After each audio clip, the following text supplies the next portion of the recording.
बंदी छोड़ सतगुरु रामपाल जी परमेश्वर जी की जय हो। सत्साई भाई और बहनों, दया परमपिता परमेश्वर जी की, सारी सृष्टि के सृजनहार पूर्ण ब्रह्म परमेश्वर जी की आज गुरुदेव भगवान के आशीर्वाद से थोड़े समय के लिए लाइव आए हैं।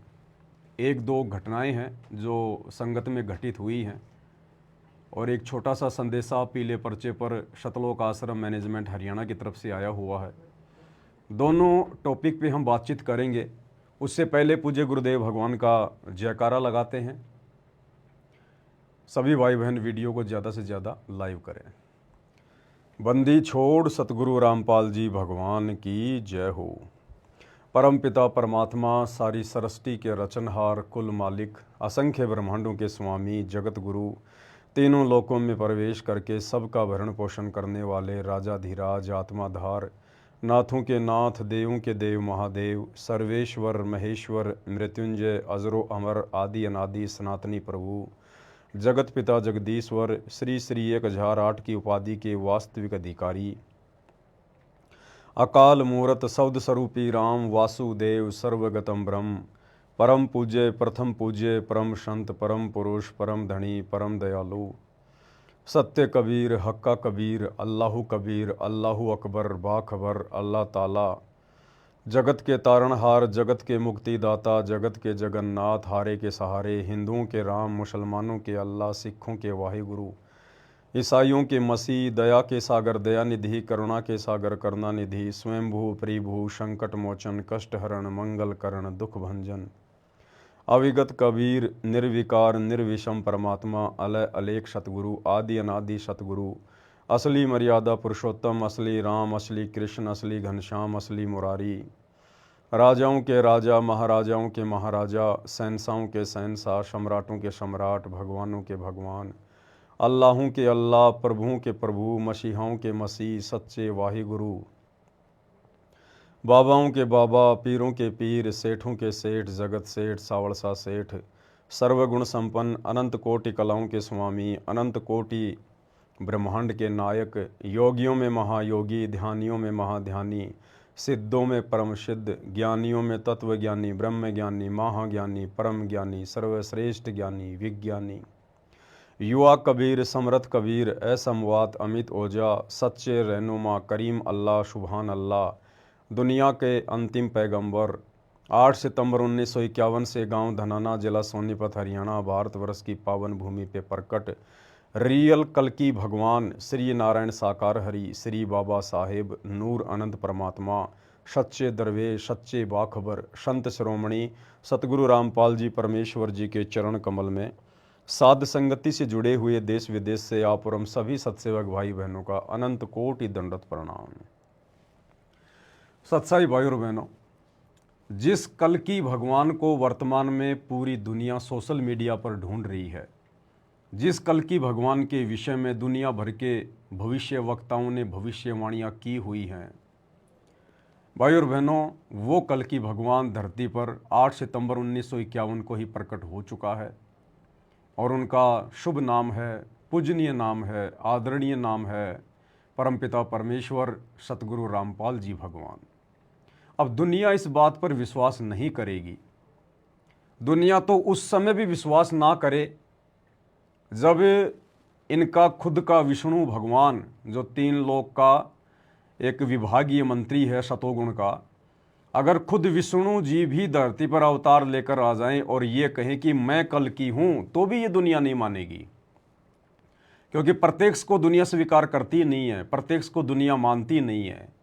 इस काल लोक की गंदी आदत है, किसी भी महापुरुष के जाने के बाद उसके मंदिर बनाकर, मूर्तियां बनाकर, मस्जिदें बनाकर, चर्च बनाकर, गिरजा घर बनाकर, गुरुद्वारे बनाकर फिर उसको भगवान मान के पूजना, ये हमारी गंदी और पुरानी आदत है।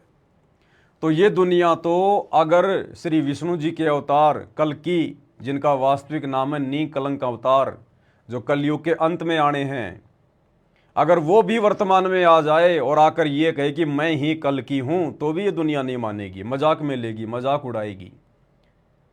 लेकिन भाई और बहनों, कल्कि 2 हैं, कल्कि के अर्थ 2 हैं। दुनिया जिस कल्कि भगवान को ढूंढ रही है अपने माइंड को सेट करके, वो सोच रहे हैं कि विष्णु जी का अवतार आएगा, कल की अवतार आएगा। कल की अवतार तो कलयुग के एंड में आएगा। अभी तो कलयुग की शुरुआत हुई है, 5,500 वर्ष बीते हैं, और वो आएगा लाखों साल बाद, 3 लाख साल बाद एंड में। और वर्तमान में जो कल की भगवान धरती पर प्रकट हैं, आए हुए हैं, ये विष्णु जी के अवतार नहीं हैं। ये तो विष्णु को पैदा करने वाले हैं, करोड़ों अरबों शंखों विष्णु बनाने वाले हैं, जिन्होंने ब्रह्मा विष्णु महेश को बनाया, दुर्गा को बनाया, काल को बनाया, पूरी कायनात को रचा, सृष्टि को रचा। वर्तमान में हम जिस कल्कि की बात कर रहे हैं और जो धरती पर प्रकट हो चुके हैं, कबीर भगवान जिनका वैदिक नाम है और वर्तमान में सतगुरु रामपाल जी के नाम से धरती पर प्रकट हैं, ये हैं रियल कल्कि भगवान, यानी कलयुग का भगवान, जो आत्माओं को इस समय मोक्ष देगा, मुक्ति देगा, आत्माओं का आत्म कल्याण करेगा। ये हैं वो कल्कि भगवान। लेकिन ये दुनिया नहीं मानेगी। दुनिया ने तो अपने भगवानों को नहीं माना समय पर, सतगुरु रामपाल जी भगवान को कहाँ से मानेगी, कहाँ से पहचानेगी। त्रेता युग में श्री रामचंद्र जी आए, बेचारा धक्के खा खा के मर गया, अंत में सरयू नदी में डूब के आत्महत्या करनी पड़ी, छलांग मार के, लेकिन दुनिया उनको समझ नहीं पाई। द्वापर में श्री कृष्ण जी आए, विष्णु जी, बेचारा अंत में दर्दनाक मौत को प्राप्त हुआ, पूरे खानदान का सत्यानाश हो गया दुर्वासा ऋषि के श्राप के कारण। 56 करोड़ यादव आपस में कट कट के मर गए। श्री कृष्ण जी के सारे लड़के, लड़कियां, पत्नी सब कट कट के मर गए प्रभास क्षेत्र में, जमुना जी के किनारे, उनकी आंखों के सामने। और अंत में जहरीला तीर लगने से श्री कृष्ण जी की दुर्गति से मौत हुई। तो इस दुनिया ने तो द्वापर में श्री कृष्ण जी को भी अवतार नहीं माना, परमात्मा नहीं माना। इसी प्रकार उनके साथ में लड़ाई झगड़े, मन मुटाव, राग द्वेष, ईर्ष्या। तो ये दुनिया की गंदी और घटिया आदत है। जब भी कोई महापुरुष आत्म कल्याण के लिए धरती पर आते हैं या कुछ शुभ कार्यों के लिए आते हैं, ये दुनिया उस समय उनको ना पहचान कर उनके साथ में वाद विवाद करके अपने कर्म ही फोड़ती है। तो भाई और बहनों, वर्तमान में दुनिया उस असली कल्कि भगवान को कैसे पहचान लेगी? और कल्कि भगवान जिस पर दया करेगा, मेहर करेगा, रजा करेगा, केवल वही आत्माएं उनको परमात्मा के रूप में देख सकती हैं, पहचान सकती हैं। और ये परम सौभाग्य इस पूरी पृथ्वी पर, जहां 800 करोड़ की जनसंख्या है दुनिया की, केवल चंद आत्माओं के ऊपर हुई है। और उन चंद आत्माओं को कहते हैं सतसेवक। यानी सतगुरु रामपाल जी की जो लाखों की संगत है, उनके ऊपर भी वो विशेष रजा, विशेष मेहर गुरुदेव भगवान की नहीं है। ये विशेष दया परमेश्वर ने अपने सतसेवक बच्चों के ऊपर बख्शी है, तत्व भेद की। तत्व ज्ञान तो परमात्मा ने लाखों को दे दिया, शतलोक आश्रमों से जुड़े हुए भाई बहनों को भी दे दिया, लेकिन तत्व भेद नहीं दिया गुरुदेव ने, उनको तत्व भेद नहीं दिया। और तत्व भेद के बिना गुरु में परमात्मा लाख जन्म में भी दिखाई नहीं देगा। परमेश्वर अपने शब्द में कहते हैं ना, तत्व भेद एक न्यारा रे साधो भाई, तत्व भेद एक न्यारा, तत्व भेद एक न्यारा रे साधो भाई, तत्व भेद एक न्यारा, समझेगा कोई गुरु मुख प्यारा, तत्व भेद एक न्यारा। एक होता तत्व ज्ञान। तत्व ज्ञान तो परमात्मा अपने मुखार विंद से उच्चारण करते हैं। अरे ज्ञान तो बाकी दुनिया देती है, बाकी संत महात्मा देते हैं ज्ञान, परमात्मा सतगुरु रूप में आकर देता तत्व ज्ञान। तो तत्व ज्ञान तो गुरुदेव ने सबको दे दिया, पूरी दुनिया को दे दिया, सत्संग कर करके छोड़ दिए, यूट्यूब पर देखिएगा। एक होता तत्व भेद, अपने विषय में पूर्ण जानकारी, आत्मा के हृदय में बैठा देना कि तेरा गुरु ही भगवान है, तेरा गुरु ही परमात्मा है। और वो तत्व भेद उस आत्मा को समझ में आने के बाद फिर वो आत्मा अन्य भगवानों को, नकली संतों को उखाड़ के फेंक देती है। जिस प्रकार सतसेवक भाई बहनों ने नकली भगवानों को उखाड़ के फेंक दिया, फाड़ फाड़ के।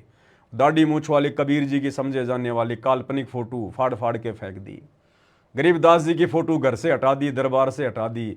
दादा गुरु जी की फोटो घर से हटा दी, दरबार से हटा दी। अन्य देवी देवताओं का तो हमारे शौपन में भी कोई जिक्र नहीं है। तो ये तत्व भेद समझ में आए बिना गुरु समझ में नहीं आ सकता, और गुरु समझ में आए बिना भाई मोक्ष नहीं हो सकता, लाख जन्म भी। क्योंकि भक्ति मुक्ति के दाता सतगुरु भटकत प्राण फिरंदा, उस साहिब के हुक्म बिना नहीं तरवर पात हिलंदा। क्योंकि भक्ति और मुक्ति का दाता सतगुरु ही है। और भाई जब सतगुरु समझ में नहीं आए तो मोक्ष क्या खाक होगा। तो वर्तमान में भाई और बहनों, वो तत्व भेद अपने सतसेवक बच्चों के ऊपर गुरुदेव भगवान ने दया बख्शी है। और उसी तत्व भेद के कारण इस कल की भगवान को, रियल परमेश्वर को, परमात्मा को दुनिया जिसे यूट्यूब पर ढूंढ रही है, शतलोक आश्रमों से जुड़ी लाखों की संगत जिसे डाडी मूछ वाली नकली फोटो में ढूंढ रही है कि ये कबीर भगवान है कागज का टुकड़ा। और सतसेवक बच्चे तत्व भेद के आधार से अपने घर पर ही गुरुदेव भगवान का आश्रम बना लिया, गुरुदेव भगवान का आसन लगा दिया, घर घर में बेड लग गए, गुरु को परमात्मा मान के गीता अध्याय 3 श्लोक 13 के अनुसार घर घर में अपने गुरुदेव भगवान को भोग लगाया जा रहा है। ज्ञान को आधार बना के भक्ति की जा रही है और परमेश्वर की रजा का, उनकी दया का, उनकी मेहर का भर भर के प्याला घर बैठे पी रहे हैं, घर बैठे। तो ये दया केवल सतसेवकों के ऊपर हुई है, जबकि सतलोक आश्रमों से जुड़े हुए भाई बहन दुनिया वालों की तरह धक्के खाते फिर रहे हैं, भटकते फिर रहे हैं। ये दुनिया वाले मंदिरों में भगवान ढूंढ रहे हैं, मस्जिदों में, चर्चों में, गुरुद्वारों में। और ये सतलोक आश्रम से जुड़े हुए भाई बहन, गुरुदेव का कलयुगी परिवार, उनके बेटा बेटी, भाई बंधु रिश्तेदार, ये आश्रमों में भगवान ढूंढ रहे हैं, आश्रमों पे आश्रम बनाए जा रहे हैं, पत्थरों में भक्तों का समय स्वासे और पैसा बर्बाद कर रहे हैं। दुनिया मंदिर बनाने में पैसा बर्बाद कर रही है। कल की मंदिर बन रहा है बहुत बड़ा एक संभल में, दुनिया उसमें पैसा बर्बाद कर रही है। और ये सतलोक आश्रम वाले इन पत्थरों में पैसा बर्बाद कर रहे हैं, जगह जगह सतलोक आश्रम बना रहे हैं। चाटोगे क्या? अरे ये सत भक्ति सतगुरु रामपाल जी भगवान वाली ये आश्रमों की भक्ति नहीं है, ये तो घर को आश्रम बनाकर फिर भक्ति करने की है। घर को आश्रम बनाकर, ज्ञान को आधार बनाकर, गुरु को भगवान मानकर, तब ये भक्ति सफल होगी। ये आश्रम परंपरा तो सतगुरु रामपाल जी समाप्त करने के लिए आए, समाप्त करने के लिए। अगर उन्होंने आश्रम ही खोलने होते तो हिसार जेल जाने से पहले हजारों आश्रम खोल देते, हजारों। ये तो परमेश्वर है, इनके पास में ना जन की कमी ना धन की कमी। एक सेकंड में जब ये परमात्मा श्री कृष्ण रूप में द्वापर में विश्वकर्मा को आदेश देकर और सुदामापुरी की रचना करवा सकता है, तो ये परमात्मा जगह जगह आश्रम नहीं बनवा सकता अपने भक्तों में प्रेरणा करके, कुछ भी करके। लेकिन ये पाखंड, इस पाखंड को तो परमात्मा ढहाने के लिए आए हैं, बनाने के लिए नहीं आए। सिर्फ एक आश्रम की गुरुदेव को आवश्यकता थी जहां बैठकर गुरुदेव अपने बच्चों को ज्ञान सुना सके, एक बार ये सारे प्रमाण दिखा सके। और वो काम परमात्मा ने 2014 बरवाला कांड से पहले पूरा कर दिया। अब गुरुदेव को आगे ना कोई आश्रम की जरूरत है, ना किसी ब्रांच की जरूरत है, नो। केवल एक आश्रम रहेगा, बरवाला आश्रम, जहां बैठकर गुरुदेव भगवान जब तक जो लीला कर रहे हैं एक मनुष्य शरीर में, संत रूप में, जब तक परमात्मा धरती पर रहेंगे केवल एक ही छोटे से आश्रम में रहेंगे। बाकी ये जितने भी आश्रम बन रहे हैं ना, अब देखो उधर महाराष्ट्र में, ओ तेरी की पता नहीं कहां जंगल में जाके, पहाड़ों में जाके आश्रम बना रहे हैं, पहाड़ों में जाके। और वो भगत लग रहे हैं बेचारे, दिन रात वहां पर पसीने बहा रहे हैं। अरे ये भक्ति करने का समय था, ये मर्यादा निभाने का समय था ये। और ये समय इस काल ने तुम्हें भूल भुलैया में डालकर, अपने जाल में फंसाकर और इन पत्थरों में तुम्हारा समय बर्बाद करवा रहा है, तुम्हारा पैसा बर्बाद करवा रहा है। यही तो सूक्ष्म चाल है काल की। और है क्या काल का काम? क्या है काल? सबके सामने तो प्रकट होता नहीं, तो वो कैसे ठगेगा भक्तों को? वो कैसे भ्रमित करेगा? जो मर्यादा तोड़कर भक्ति कर रहे होंगे उनके अंदर कुप्रेरणा करके, उनके अंदर प्रवेश करके, जिस प्रकार बरवाला कांड करवाया काल में, मर्यादा विहीन भक्तों के अंदर प्रवेश करके, प्रेरणा करके, जैसे कि गुरुदेव का परिवार, ये स्टेट कोऑर्डिनेटर, बड़े बड़े नामदान संचालक, इन सब के अंदर काल ने प्रेरणा करके बरवाला कांड करवा दिया। क्योंकि ये लोग मर्यादा में थे नहीं, इन लोगों ने कभी गुरु को भगवान माना नहीं। तो जो अपने गुरु को परमात्मा मानकर भक्ति मार्ग पर नहीं चलेगा, काल उसके घट में आके बैठ जाता, घट में आके। और फिर वो नीरी कुबद सोचेगा, कुबद, उल्टी प्रेरणा होंगी सारी की सारी। वो सोचेगा मैं बहुत सही कर रहा हूं, बिल्कुल सही कर रहा हूं। लेकिन भाई सही और गलत का निर्णय तो गुरु का ज्ञान करेगा, भगत की अपनी प्रेरणा कोई निर्णय नहीं कर सकती। तो भाई और बहनों, ये वो अनमोल समय, प्राइम समय, जिस समय परमेश्वर आप और हमसे ज्ञान आधार से घर बैठा कर भक्ति करवा रहे हैं, और ये काल इन सतलोक आश्रमों वालों की चोटी पकड़ के इनकी चक्री बांध रहा है। चक्री, दिन रात इनका खून पसीना बहा रहा है फालतू में, व्यर्थ में, जबकि ये आश्रम किसी काम नहीं आएंगे। अरे उस परमात्मा का तो पूरी दुनिया ही आश्रम है, पूरा संसार उसका आश्रम है। और गुरुदेव ने तो घर घर आश्रम बना दिए। जिस घर से किसी ने उपदेश ले लिया तो घर पर जाकर वो क्या करेगा? सबसे पहले अपने गुरु जी का दरबार लगाएगा, वहां परमेश्वर की ज्योत जलाएगा, तीनों समय की आरती करेगा, सत्संग सुनेगा, दंडोत करेगा। अरे वो शमशान घाट है क्या? वो भगत का घर आश्रम नहीं तो क्या शमशान घाट है?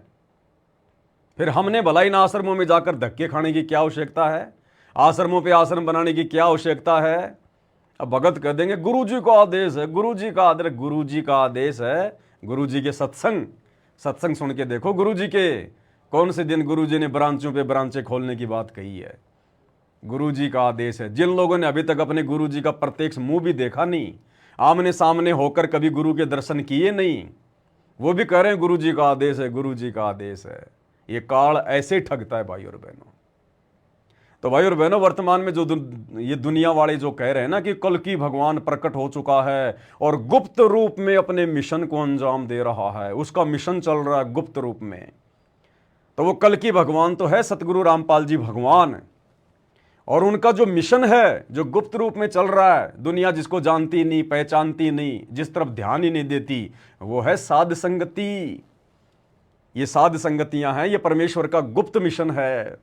गुरु को भगवान मानकर और उसके बाद में ज्ञान आधार से भाई बहन जिस प्रकार से लाइव आते हैं, नित नई नई मर्यादाओं के विषय में जानकारियां मिलती हैं, नित्य हमें गुरुदेव भगवान के प्रति हमारी श्रद्धा कैसे बढ़े, हमारा विश्वास कैसे बढ़े, हमारी दृढ़ता कैसे बढ़े, ये हमें जानकारियां मिलती हैं। ये मिशन साध संगति के माध्यम से चल रहा है, कल की भगवान का गुप्त मिशन। ये गुप्त रूप से सेवा चल रही है परमात्मा की। घर घर में अपने भगवान की, कल की भगवान की आरती उतारने के लिए थालियां भेजी जा रही हैं। घर घर में परमेश्वर की जो है वो चवर भेजे जा रहे हैं श्रद्धा भाव से अपने गुरुदेव भगवान के ऊपर करने के लिए। महिमा की पुस्तकें भेजी जा रही हैं, अन्य सामग्रियां भेजी जा रही हैं।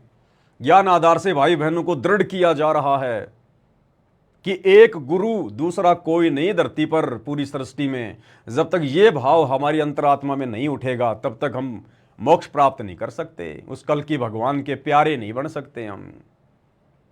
तो ये गुप्त मिशन पिछले 10 वर्षों से, अगर आपको लिस्ट बना के अगर मैं बताने लग जाऊं कि पिछले 10 वर्षों में गुरुदेव भगवान ने अपने भक्ति विधान में साध संगति के माध्यम से क्या क्या चेंज करवा दिया है, तो भाई और बहनों कम से कम भी नहीं तो पूरे 300 पेज की एक पुस्तक बन जाएगी।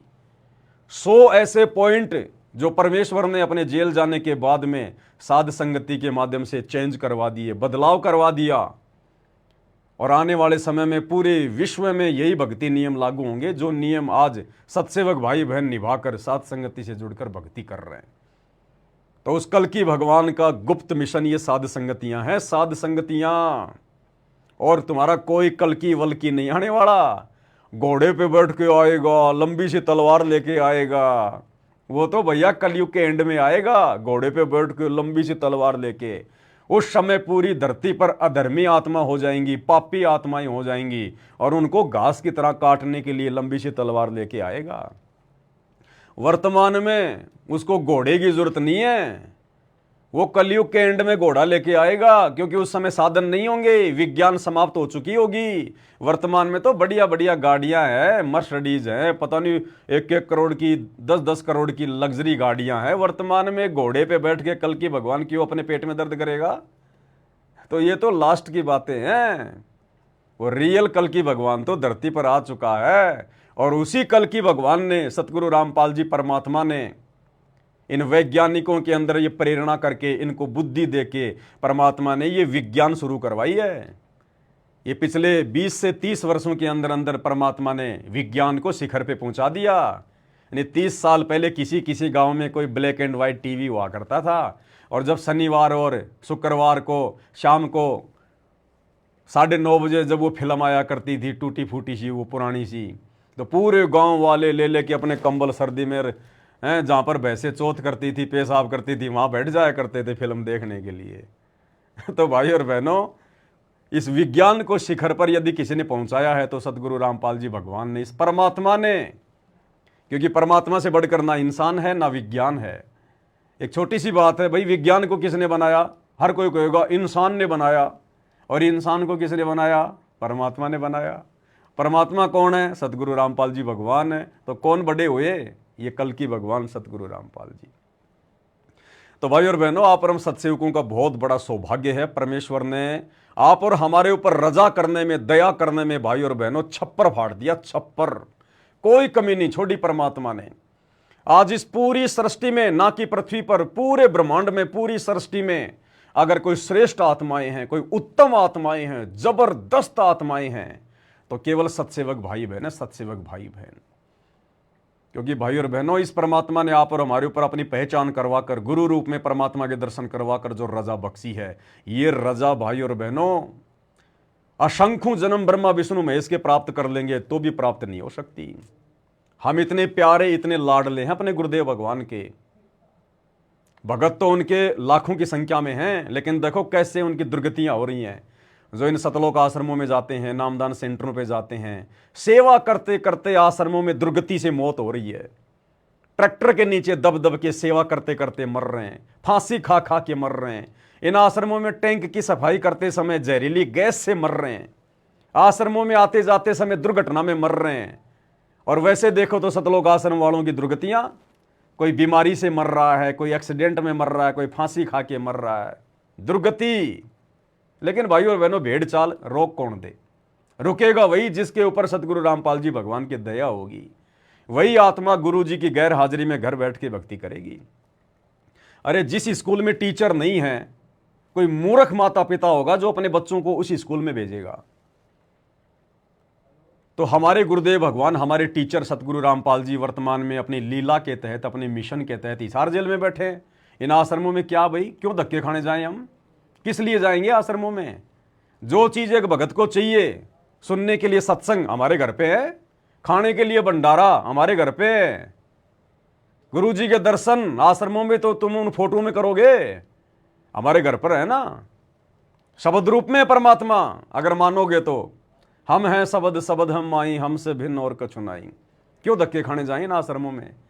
जब हमारा भगवान आएगा अपने मिशन को पूरा करके, जहां भी आएंगे, जिस भी आश्रम में आएंगे, हम दौड़े चले जाएंगे। उस समय हमें रोक कौन देगा भाई? तब तक हम क्यों धक्के खाएं? तो आप और हमारे ऊपर जो गुरुदेव ने दया बख्शी है भाई और बहनों, छप्पर फाड़ है, छप्पर फाड़ है।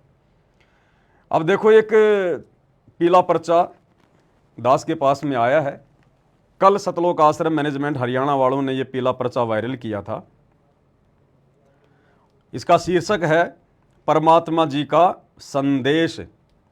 इस पीले पर्चे का शीर्षक क्या है? परमात्मा जी का संदेश। अब जाहिर सी बात है भाई और बहनों, हिसार जेल से सतगुरु रामपाल जी का संदेश। हालांकि ये लोग खाली जुबान से बोलते हैं, हृदय से मानते नहीं है परमात्मा सतगुरु रामपाल जी को, केवल जुबान से बोलते हैं और फॉर्मेलिटी इस भक्ति मार्ग में नहीं चलती भाई। तो क्या संदेशा है, क्या इन्होंने पीला पर्चा निकाला है? दिनांक 17 मई 2025, समय 4:35 शाम की। परमेश्वर कबीर जी की प्रिय संगत को व सेवादारों को दास का शुभ आशीर्वाद। परमेश्वर आप सबको सुखी रखे, हिम्मत दे, मोक्ष दे, काल कष्ट से बचाए। काल के द्वारा फैलाए जा रहे भ्रम जाल से बचे रहो। दास के दिशा निर्देश अनुसार अपने भक्ति धर्म कर्म यानी सेवा दान सुमरण करके इस दुखालय काल लोक से निकलकर परम शांतिदायक सनातन धाम सतलोक में जाकर सदा सुखी रहो। एक चीज की भूख है इन आश्रम वालों को, केवल दान करो, दान करो, दान करो। सुमरण तो ये खुद ही नहीं करते, भक्ति तो ये खुद ही नहीं करते, संगत को क्या खाक संदेशा देंगे? और जो लोग खुद भक्ति नहीं करते, उनके द्वारा दिया गया संदेशा संगत पे कहां काम करेगा? आगे क्या लिखा है? परमात्मा ने कमाल कर दिया लगता है, सतयुग आ गया। सुना जाता था कि परिवर्तन होगा, ये परिवर्तन होना शुरू हो गया है। रोटी कपड़ा और मकान हर गरीब को देगा कबीर भगवान। गुरुजी की तरफ से क्या लिखा हुआ बताया सतलोक आश्रम वालों ने कि गुरुजी ने हिसार जेल से लिख के भेजा है कि रोटी कपड़ा और मकान हर गरीब को देगा कबीर भगवान। ये पॉइंट ध्यान में रखना भाई और बहनों, क्योंकि दास की ड्यूटी भगवान ने इसीलिए लगाई है कि मैं इनके अंदर से मसाला निकाल के आपको दे सकूं, क्योंकि इन आश्रम वालों को समझ में नहीं आता इन्होंने क्या लिख दिया या क्या लिख के आया होगा। ये ड्यूटी परमात्मा ने साध संगति वालों की लगाई है पोस्टमार्टम करने की। तो आप इस पॉइंट को ध्यान में रखना, ये आगे काम आएगा। रोटी कपड़ा और मकान हर गरीब को देगा कबीर भगवान। सर्व संगत से प्रार्थना करता हूं कि परमार्थ के लिए पैदा हुए हो तुम। इस प्राइम टाइम में आप सामान्य आत्मा नहीं हो, जो शरण में आ रहे हो, आने वाले हो। आप सभी को दास का आशीर्वाद भी है, निवेदन भी है और निर्देश भी है और आदेश भी है। जबकि गुरुदेव ने बताया कि निर्देश में आदेश और मार्गदर्शन दोनों चीज आ जाती है। निर्देश बोलने के बाद आदेश शब्द बोलने की आवश्यकता नहीं पड़ती। अब क्या कह रहे हैं सतलोक आश्रम मैनेजमेंट हरियाणा के अनुसार उनके कबीर भगवान क्या कह रहे हैं? अपनी सुविधा कम कर लो। इन लोगों के अनुसार गुरुजी ने हिसार जेल से क्या लिख के कहा है, क्या लिख के भेजा है संगत के लिए, क्या आदेश है? आदेश भी है, निर्देश भी है कि अपनी सुविधा कम कर लो। हम एक रोटी कम खा लेंगे लेकिन कोई भूखा ना रहे इस संसार में। इन आश्रम वालों के अनुसार गुरुजी ने क्या कहा, हिसार जेल से क्या लिख के भेजा है, क्या आदेश दिया है संगत को कि अपनी सुविधा कम कर लो। हम एक रोटी कम खा लेंगे लेकिन दुनिया वाले भूखे ना रहें, दुनिया वालों को भूखा ना सोने दें। अब भाई और बहनों यहीं पे दोगलापन आ गया। देखो यहीं पे दोगलापन आ गया। ऊपर क्या लिखा है कि रोटी कपड़ा और मकान हर गरीब को देगा कबीर भगवान। फिर भगतों ने रोटी थोड़ी खाने की क्या जरूरत है भाई? भगतों ने अपनी सुविधा कम करने की क्या आवश्यकता भाई? अरे दुनिया वालों को सुखी रखने के लिए, भूखी जनता को खाना खिलाने के लिए फिर भगतों ने सुविधा कम करने की क्या जरूरत है? एक रोटी कम खाने की क्या जरूरत है? जब कबीर भगवान ही सबको रोटी कपड़ा और मकान देगा, उनका नारा है कि रोटी कपड़ा और मकान सबको देगा कबीर भगवान, तो फिर कबीर भगवान दे रहा है ना, तो फिर भगतों को रोटी कम खाने की जरूरत क्या पड़ गई? फिर वो कबीर भगवान कहां हुआ जो अपने भक्तों की रोटी छीन रहा है और दुनिया वालों का पेट भरने की बात कर रहा है? क्या भगवान के घर में भी भिखारापन आ गया क्या? गरीबी आ गई क्या? निर्धनता आ गई क्या?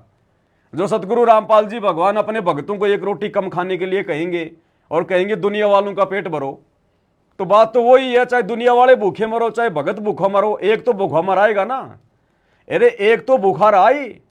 अगर भगत अपनी सुविधा कम करके एक रोटी कम खा के अगर दुनिया वालों का पेट भरेंगे भूखे लोगों का, तो भगत तो भूखा रहा ना। और भगत खा लेगा तो दुनिया वाले भूखे, तो एक तो फिर भी भूखा ही रहा। फिर कबीर भगवान का रोल क्या है कि रोटी कपड़ा और मकान हर गरीब को देगा कबीर भगवान? कहां दे रहा फिर कबीर भगवान? वो तो भगत दे रहे हैं। अरे फिर गरीबों को तो भगत दे रहे हैं, कबीर भगवान कहां दे रहा है?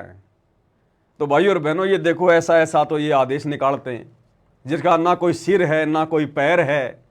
एक तरफ तो कहते हैं कि कबीर भगवान तीनों लोकों में प्रवेश करके सबका पेट भर रहा है, और यहां कहते हैं कि रोटी कपड़ा और मकान सबको देगा कबीर भगवान। और फिर अपने भक्तों को कबीर भगवान कह रहा है इन लोगों के अनुसार कि आप एक रोटी कम खा लो, एक टाइम खाना कम खा लो, अपनी सुविधा कम कर लो, लेकिन दुनिया वाले भूखे नहीं सोने चाहिए। तो बताओ कबीर भगवान कभी ये बात कहेगा?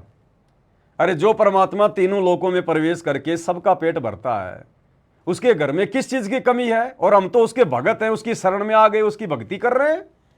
अपने भक्तों के लिए परमात्मा कभी ये कहेगा कि तुम एक रोटी जो है वो थोड़ी खा लो?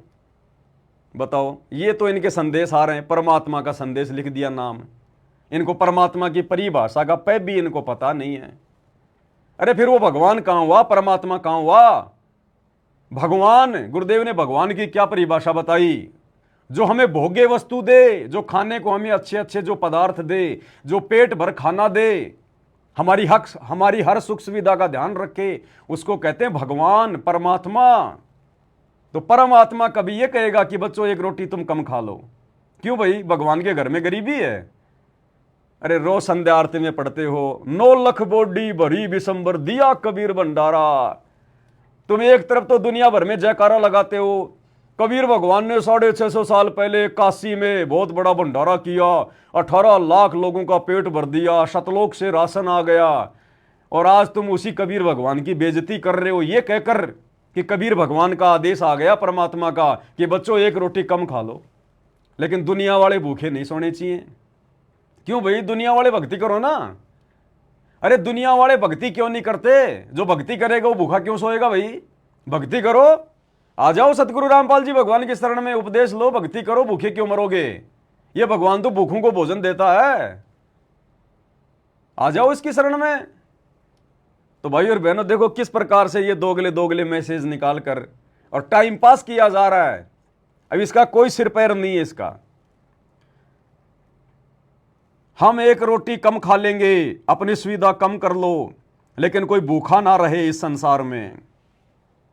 और दूसरी तरफ भाई और बहनों, जिस भगवान का नाम लेकर, कबीर भगवान का नाम लेकर, सतगुरु रामपाल जी का नाम लेकर जो पीला पर्चा निकाल रहे हैं, अरे वो कबीर भगवान सतगुरु रामपाल जी तो स्पष्ट कह रहा है इस 1.5 मिनट के सत्संग में कि बच्चों आने वाले समय में जिस प्रकार से जनसंख्या बढ़ रही है, जो दुनिया की हालत हो रही है, जब धरती पर खाने को दाना भी नहीं होगा तो तुम भक्तों के घर में अगर 2 दाने होंगे सुबह मटका भरा हुआ मिलेगा।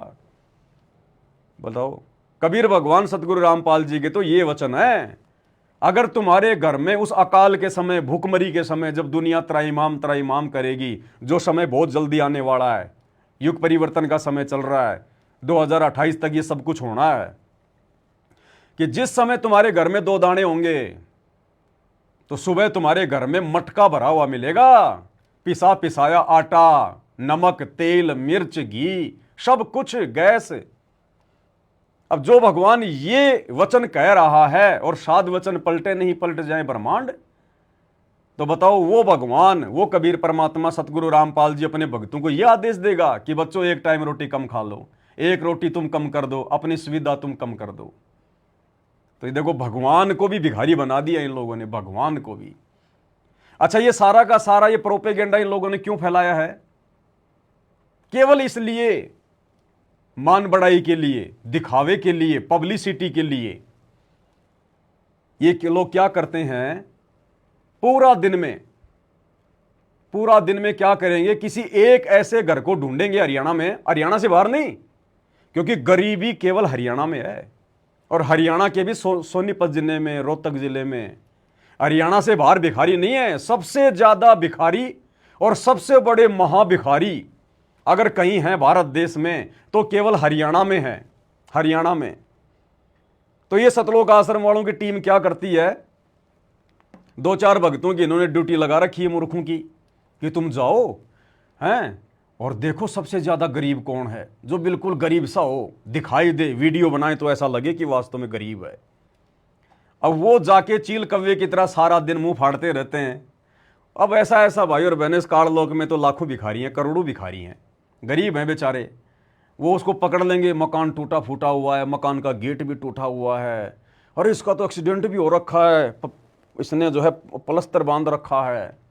कुछ तो बेचारा वो खुद भिखारी, और कुछ वीडियो बनाने के चक्कर में ये आश्रम वाले उसको और भिखारी बना देते हैं कि हम जब वीडियो बनाएंगे तो तुमने ऐसे बोलना है, ये करना है, वो करना है।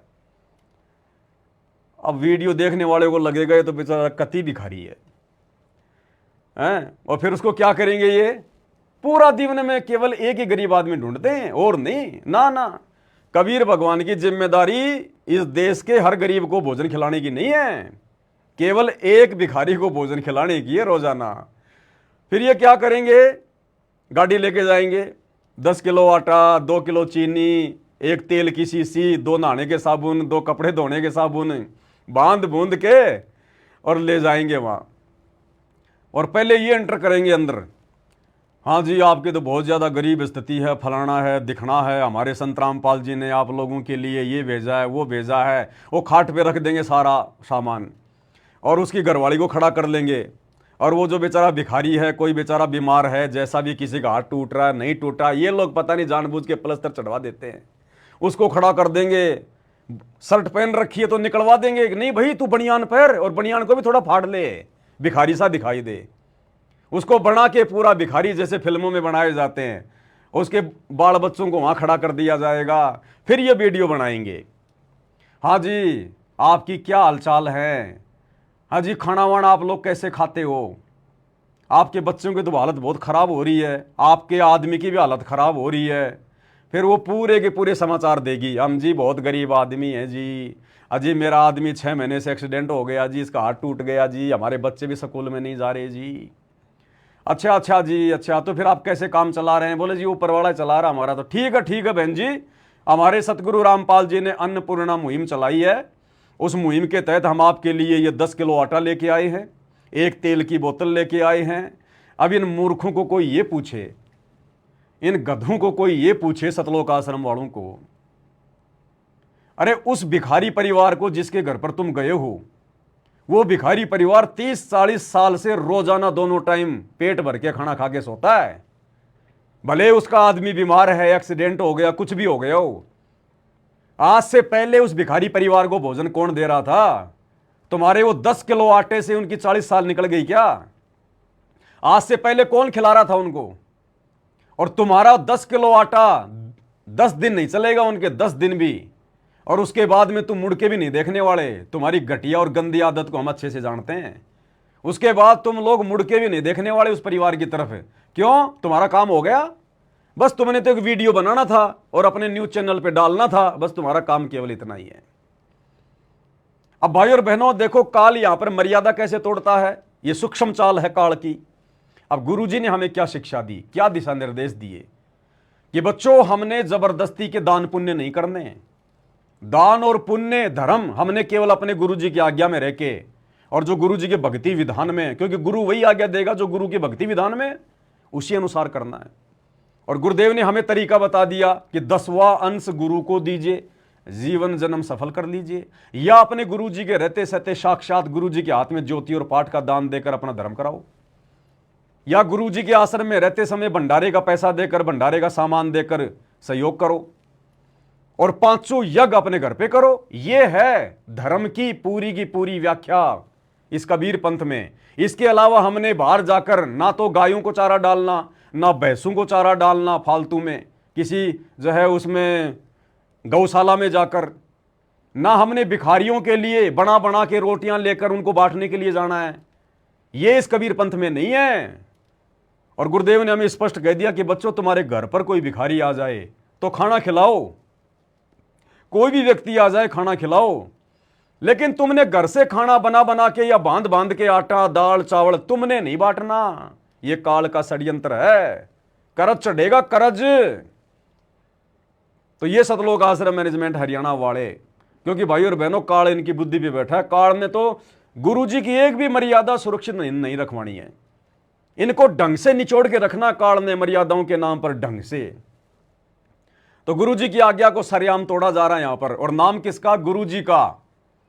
काल ने यही तो कहा था कि जाओ जोग जीत संसारा, जीव न माना कहा तुम्हारा, कि हे जोगजीत जब तू नीचे जाकर ज्ञान देगा, समझाएगा, मर्यादा बताएगा, तेरी कोई नहीं मानेगा। तुम्हारा नाम ले वाद बढ़ाऊं या विद जीवों को भरमाऊं, तेरा ही नाम ले लेके और तेरे भक्तों को भ्रमित करूंगा।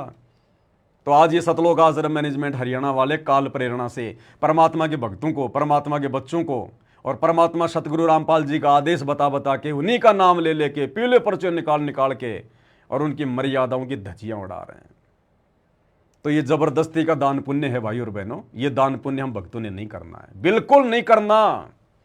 अगर कोई ज्यादा गरीब है, भूखा मर रहा है, तो भगवान धरती पे आया हुआ है, नाम उपदेश ले, भक्ति कर, क्यों भूखा मरेगा तू? समर्थ की शरण में आ जा।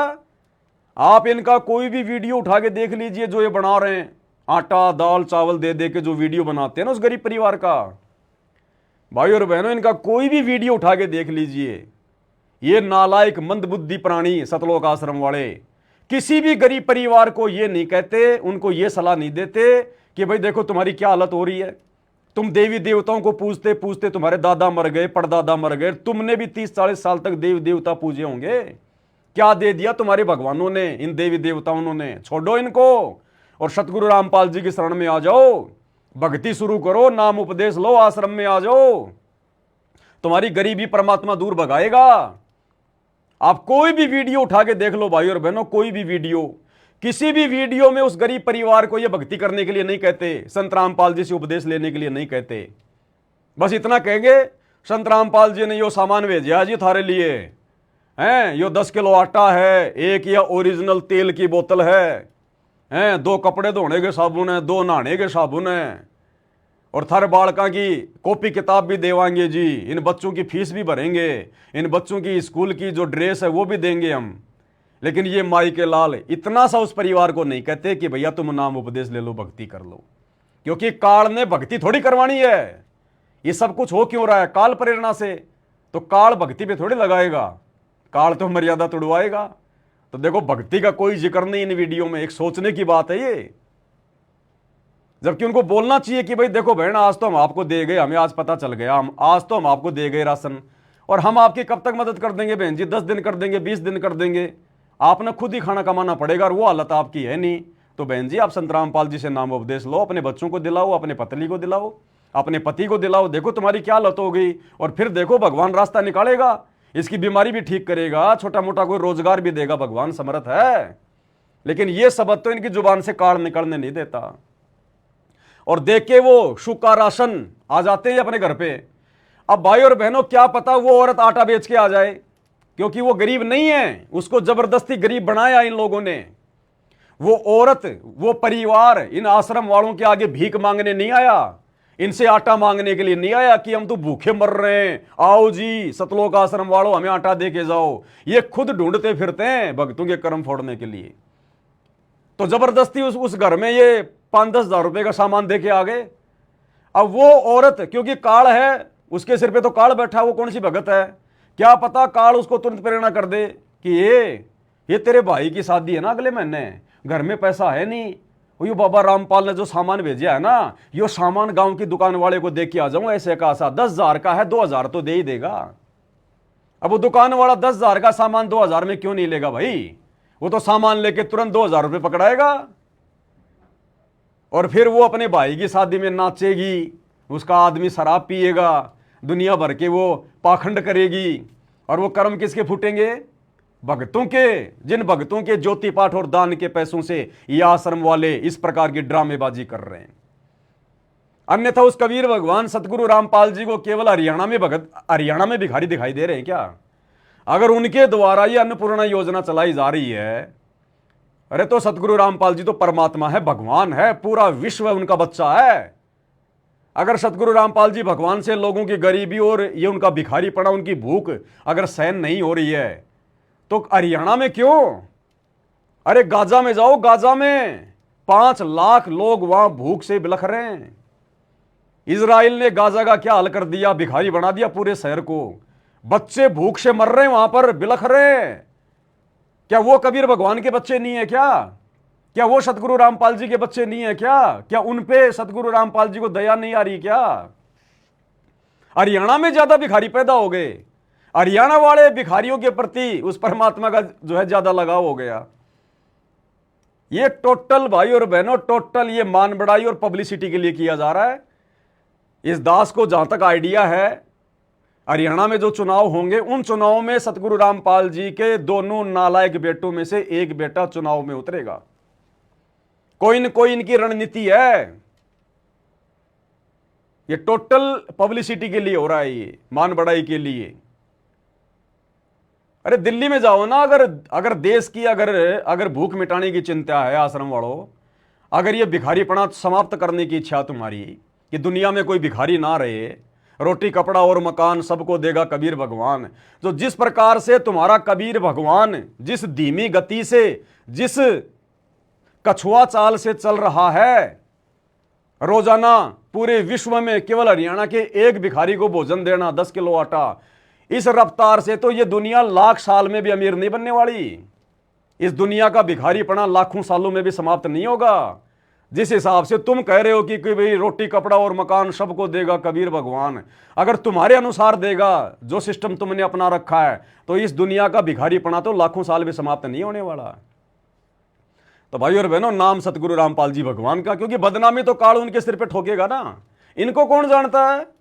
नाम सतगुरु रामपाल जी का, तो बदनामी सतगुरु रामपाल जी की, मर्यादा टूटेगी सतगुरु रामपाल जी के भक्तों की। तो ये ड्रामेबाजी हो रही है यहाँ पर सारी की सारी। टोटल सारे के सारे भिखारी हरियाणा में जमा हो रहे हैं। हरियाणा में इनको जो भी काम दिखाई देता है केवल हरियाणा में।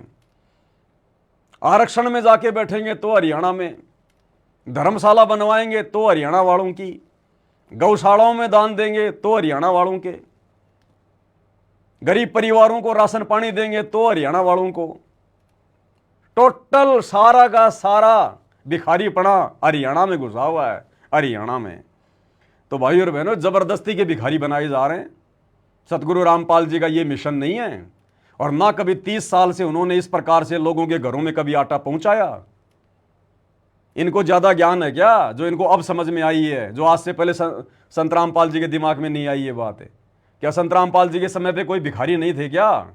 उस समय लोगों की स्थितियां खराब नहीं थी क्या? तो ये टोटल प्रोपेगेंडा है। काल भक्ति करने देना नहीं चाहता। इनका सारा दिमाग इसी प्रकार से सारा दिन उलझा के रखे। इनका अनमोल समय, अनमोल श्वासें ये इसी प्रकार से बर्बाद होती रहे। तो टोटल प्रोपेगेंडा भाई और बहनों ये काल का। आगे क्या संदेश है भाई? सर्वसंगत से प्रार्थना है कि परमार्थ के लिए पैदा हुए हो तुम इस प्राइम टाइम में।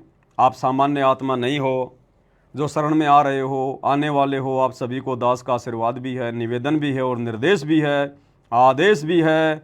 अपनी सुविधा कम कर लो, अपनी सुविधा कम कर लो। तो सुविधा कम करो आश्रम वालों। अरे तुम्हारे भगवान का आदेश, अगर भगवान मानते हो तो फिर आदेश भी मानो। गुरुजी दुनिया वालों को भोजन भंडारा करवाने के लिए, दुनिया का गरीबी भिखारीपना मिटाने के लिए तुम सतलोक आश्रम वालों को आदेश दे रहे हैं कि अपनी सुविधा कम कर लो, एक रोटी कम खा लो। तो नालायकों अपने गुरुजी के आदेश को फॉलो करो और इन आश्रमों में लड्डू जलेबी बर्फी बनाना बंद करो। गुरुजी तो कह रहे हैं एक रोटी कम खाओ और तुम लड्डू जलेबी बर्फी आन दे भाई, लड्डू जलेबी बर्फी आन दे भाई। बताओ, गुरु कह रहा कि अपनी सुविधा कम करो। देखो तुम लोगों ने पीला पर्चा निकाला, मैंने नहीं बनाया, और तुम ही कह रहे हो कि ये गुरुजी का आदेश है, तुम भक्तों के लिए आदेश है कि अपनी सुविधा कम करो और एक रोटी कम खाओ, और तुम लड्डू जलेबी बर्फी, लड्डू जलेबी बर्फी, लड्डू जलेबी बर्फी। तो तुम अपने गुरु के आदेश पे कहां चल रहे हो नालायकों? तुम तो अपने गुरुजी के आदेश की धज्जियां उड़ा रहे हो। गुरु कह रहा है एक रोटी कम खाओ, सुविधा कम करो, और तुम लड्डू जलेबी बर्फी पे टूट के पड़ रहे हो। अभी ये जून में भंडारा आने वाला है 9, 10, 11 का, तुम्हारा वो नकली भगवान का कबीर प्रकट दिवस है, और तुमने अभी से लड्डू जलेबी बर्फी बनाना शुरू कर दिया, और तुम्हारा गुरु आदेश दे रहा है कि सुविधा कम करो, सुविधा कम करो, और तुम ऊपर से ऊपर ठोके जा रहे हो कि गुरुजी तो ऐसे कहेंगे। गुरुजी को क्या पता लड्डू जलेबी बर्फी का स्वाद क्या होता है?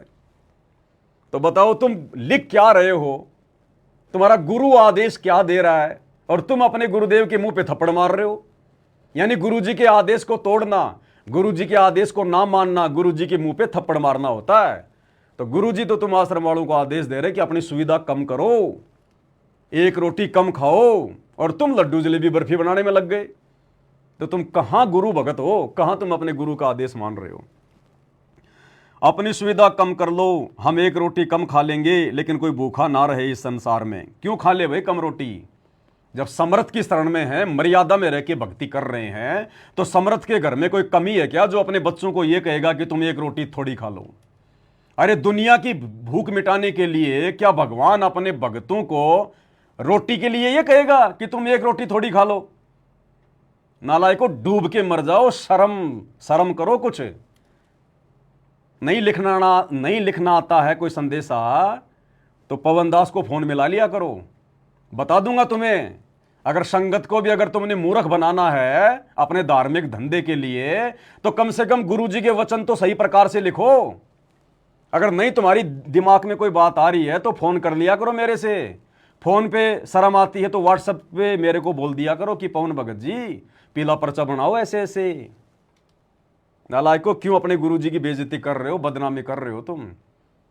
एक तरफ तो कह रहे हो कबीर भगवान सबका भगवान, ब्रह्मा विष्णु महेश का पिता, सारी सृष्टि का रचने वाला, सबका पेट भरने वाला, वो सबका पेट भरने वाला दुनिया की गरीबी मिटाने के लिए अपने भक्तों को यह कहेगा कि तुम एक रोटी थोड़ी खा लो।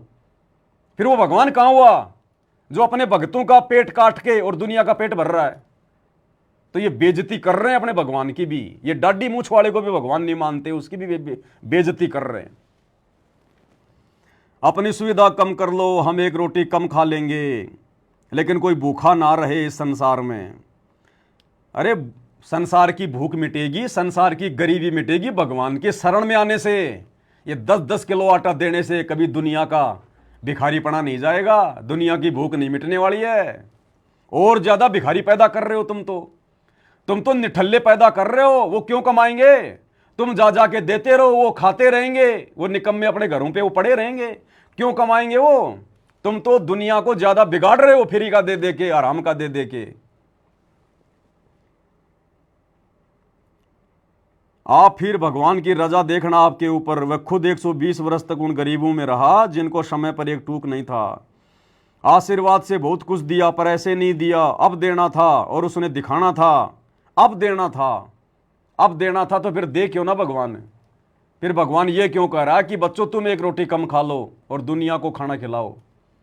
अगर अब देना था भगवान ने, जैसा कि पीले पर्चे में लिखा है कि 650 साल पहले तो भगवान खुद ही गरीब की भूमिका कर रहा था, और आज देना था भगवान ने दुनिया को छप्पर फाड़ के, तो फिर दे ना भगवान दुनिया को छप्पर फाड़ के। अपने भक्तों की रोटियां कम करने की बात क्यों कही जा रही है फिर यहां पर? टोटल ज्ञान विरुद्ध, कोई सिर पैर नहीं इस पीले पर्चे का। अब देना था और उसने दिखाना था। मेरी 9 लाख बॉडी पर शक किया करते थे, ये नहीं हो सकता। अब देख लो, वही जुलाहा कबीर, वही दानक, सारे संसार का धारण पोषण करने वाला वही है। अभी तक तो अप्रत्यक्ष था, परंतु अभी प्रत्यक्ष है। अब ये इन आश्रम वालों के मुंह से बातें शोभा नहीं देती है कि अभी तक तो अप्रत्यक्ष था, अब प्रत्यक्ष है, यानी वो कबीर भगवान अब धरती पर प्रकट है। ये तुम्हारे मुंह से नालायको बात शोभा नहीं देती है। हाँ, ये बात अगर सत्सेवक कहें कि कबीर भगवान आज धरती पर प्रत्यक्ष प्रकट है तो कोई बात भी बने। तुम मानते कहां हो कबीर भगवान अपने गुरु जी को? तुम तो दाढ़ी मूछ वाले को कबीर भगवान मानते हो, उस कागज के टुकड़े को, उस फोटो को। तभी तो तुम्हारे घर में, तुम्हारे दरबार में वो दाढ़ी मूछ वाली फोटो लग रही है। और अब जून के महीने में 9, 10, 11 को तुम कबीर प्रकट दिवस मना रहे हो उसी दाढ़ी मूछ वाले नकली कबीर का, और कह रहे हो कि अभी प्रत्यक्ष है, आज प्रत्यक्ष है। कहां है प्रत्यक्ष है? तो अरे वो दाढ़ी मूछ वाला ही कबीर है, तो आज प्रत्यक्ष कहां है? दिखाओ। तो तुम्हारे मुंह से ये दोगली बातें, बेबुनियादी बातें शोभा नहीं देती हैं। तुम अपने गुरु जी को तो एक जीव मानते हो, तो तुम्हारे मुंह से ये बातें शोभा कहा देगी कि आज कबीर भगवान प्रत्यक्ष प्रकट है। प्रत्यक्ष प्रकट है तो कहां, जरा बताओ? हो इस हार जेल में बैठे ना संत रामपाल जी। फिर वो जून के महीने में कौन है फिर वो दाढ़ी मूछ वाला जिसको तुम कबीर भगवान मान के उसकी गोद में बैठोगे? अब उसके नाम पे लड्डू जलेबी बर्फी खाओगे तुम, फिर वो कौन है? अगर प्रत्यक्ष कबीर भगवान आज संत रामपाल जी हैं, तो जून के महीने में तुम जिसका प्रकट दिवस मनाने जा रहे हो नकली कबीर का, वो कौन है फिर? तो भाई और बहनों, इनका कोई सिर पैर नहीं है इन नालायकों का। अभी तक तो अप्रत्यक्ष था, परंतु अभी प्रत्यक्ष है। गीता अध्याय 15 श्लोक 17 में ऐसे ही नहीं कहा, उत्तम पुरुष है तू अन्य परमात्मा इति उदारते, ये लोग तरम अवश्य विभर्ति अवय ईश्वर है। वो श्रेष्ठ भगवान कबीर सारी सृष्टि का मालिक तो कोई और है, जो तीनों लोकों में प्रवेश करके सबका धारण पोषण करता है। तो परमात्मा वह वास्तव में अविनाशी है। नोट, इस पीले पर्चे के आदेश को कोऑर्डिनेटर सत्संग के अनुसार संगत तक भेजें। अब बताओ, क्या कोई सिर पैर है इसका? है कोई इसका कोई सिर पैर? कोई सिर पैर नहीं इसका। बस संगत को मूर्ख बनाने के लिए, जब इनके पास कुछ भी नहीं होता है ना, तो एक पीला पर्चा निकाल के भेज देते हैं गुरु जी का नाम का कि संगत पागल बनी रहेगी। बस इससे ज्यादा कुछ नहीं। तो ये राम कहानी तो थी भाई और बहनों इन सतलोक आश्रमों से जुड़े हुए मंदबुद्धि भक्तों की, जिनके ना कोई ज्ञान का सिर पैर है, ना जिनकी भक्ति का कोई सिर पैर है। भगवान ने तो आकर कोई रजा छोड़ने में, कोई रजा बख्शने में कोई कमी छोड़ी नहीं, लेकिन इनके माड़े भाग, कहते ना सकल पदार्थ है जगमाही और भाग बिना नर पावत नाही। तो इनके भाग में नहीं है ये भक्ति करना, मर्यादा निभाना, गुरु में परमात्मा देखना। दूसरी बात भाई और बहनों, छोटी सी सूचना ये है, जो फोटो आप जी देख रहे होंगे पीछे बैकग्राउंड में, हमारी सत्सेवक बहनें खड़ी हुई है। इनके गले में सात संगति का लोगो है, इन्होंने बनवाया है, अपने गले में डाल रखा है। और सभी माता बहनों ने सफ़ेद सफ़ेद कपड़े भी पहन रखे हैं। भाई और बहनों देखो, बड़ी मुश्किल से परमात्मा ने 2014 बरवाला कांड के बाद सात संगतियां शुरू करवाई हैं। परमेश्वर ने अपने मिशन को गति देने के लिए सत्सेवक बच्चे तैयार किए हैं। यही उनके सत्सेवक बच्चे आने वाले समय में उनकी सेना के रूप में काम करेंगे, कल की सेना के रूप में काम करेंगे। पूरी दुनिया को संदेशा देंगे अपने गुरु के विषय में कि यही भगवान है, यही परमात्मा है। उन भगत भाई बहनों की शंकाओं का समाधान भी सत्सेवक भाई बहनों के द्वारा ही किया जाएगा। तो भाई और बहनों, वर्तमान में काल भी हर प्रकार से कोशिश करेगा इस मार्ग में गंदगी फैलाने की, बात बिगाड़ने की। हालांकि बात बिगड़ेगी नहीं, लेकिन काल तो कुप्रयास करेगा ना घबरा कर, और वो सूक्ष्म चाल चलता है हर प्रकार से। अब एक छोटी सी सात संगति थी, ये महाराष्ट्र के भगत भाई बहन है। इन्होंने मुझे भी अपना वीडियो बना के डाला, कुछ फोटो भी डाली इन्होंने सात संगति की। अब भाई और बहनों देखो, इस समय हम सत्सेवक भाई बहनों की छोटी सी गलती हमारी बनी बनाई भक्ति का सत्यानाश कर देगी, बनी बनाई भक्ति। परमात्मा कहते मन के मते ना चालियो, और मन है पक्का दूत, और ले डूबेगा दरिया में फिर जावे हाथ से छूट। और संध्या आरती में परमात्मा कहते हैं या तन में मन मूर्ति देखो, कि इस शरीर में काल भी है और दयाल भी है। कौन सी प्रेरणा काल कर रहा है, कौन सी प्रेरणा हमारा गुरु कर रहा है, वो भगत ने तत्व ज्ञान को आधार बनाकर चेक करना है। कहे कबीर सोई जन मेरा, जो नीर खीर का करे निबेरा। ये बहुत ही सीरियस टाइम चल रहा है, बहुत ही संवेदनशील समय है ये हम सत्सेवकों के लिए। जरा सी चूक, जैसे परमात्मा कहते ना, नट होता है नट, वो ढोल बजाता है, और जो नटनी होती है वो एक रस्से के ऊपर एक लंबा सा बांस लेकर बैलेंस बना के चल रही होती है। उसका पति ढोल बजा रहा है, देखने वाले तालियां पीट रहे हैं, लेकिन वो नटनी अपना पूरा का पूरा ध्यान उस बांस के ऊपर रखती है। ना तो ढोल की तरफ ध्यान देती, और ना ही जो तालियां बजा रहे हैं, जो उसकी वो प्रशंसा कर रहे हैं, उनके ऊपर भी ध्यान नहीं देती। अगर वो जरा भी अपना ध्यान भटका दे, तुरंत रस्से से नीचे गिरेगी, नीचे गिरते मरेगी। तो आप परम सत्सेवक भाई बहनों को परमात्मा ने रस्से पे चढ़ा रखा है, भक्ति रूपी रस्से पे, और हाथ में दे दिया अपना तत्व ज्ञान रूपी ये बांस। अब भाई और बहनों, काल और ये दुनिया हमें हर प्रकार से भ्रमित करने का प्रयास करेगी, मन में शंका और संदेह पैदा करने का प्रयास करेगी। ये काल भी तरह तरह की प्रेरणाएं हमारे अंदर करेगा, और ये वो समय है, अगर हमसे जरा भी त्रुटि हो गई ना, हम लोग भाई और बहनों मार खा जाएंगे, मार खा जाएंगे, ऊपर नहीं उठ पाएंगे फिर हम भक्ति मार्ग पर। तो एक छोटी सी सात संगति थी वहां पर, मेरे पास तो वीडियो आया। हालांकि कुछ भगत भाई बहनों ने भी मुझे वीडियो डाले कि भगत जी देखो, इस प्रकार से ये वीडियो बना बना के डाले जा रहे हैं, ये ज्ञान आधार से कहाँ तक उचित है, कहाँ तक सही है। तो इस पर हम चर्चा करेंगे। उससे पहले आपको छोटा सा वीडियो सुना देता हूँ। ये सत्सेवक बहनें हैं, महाराष्ट्र से हैं, वहाँ कोई सात संगति रखी गई थी।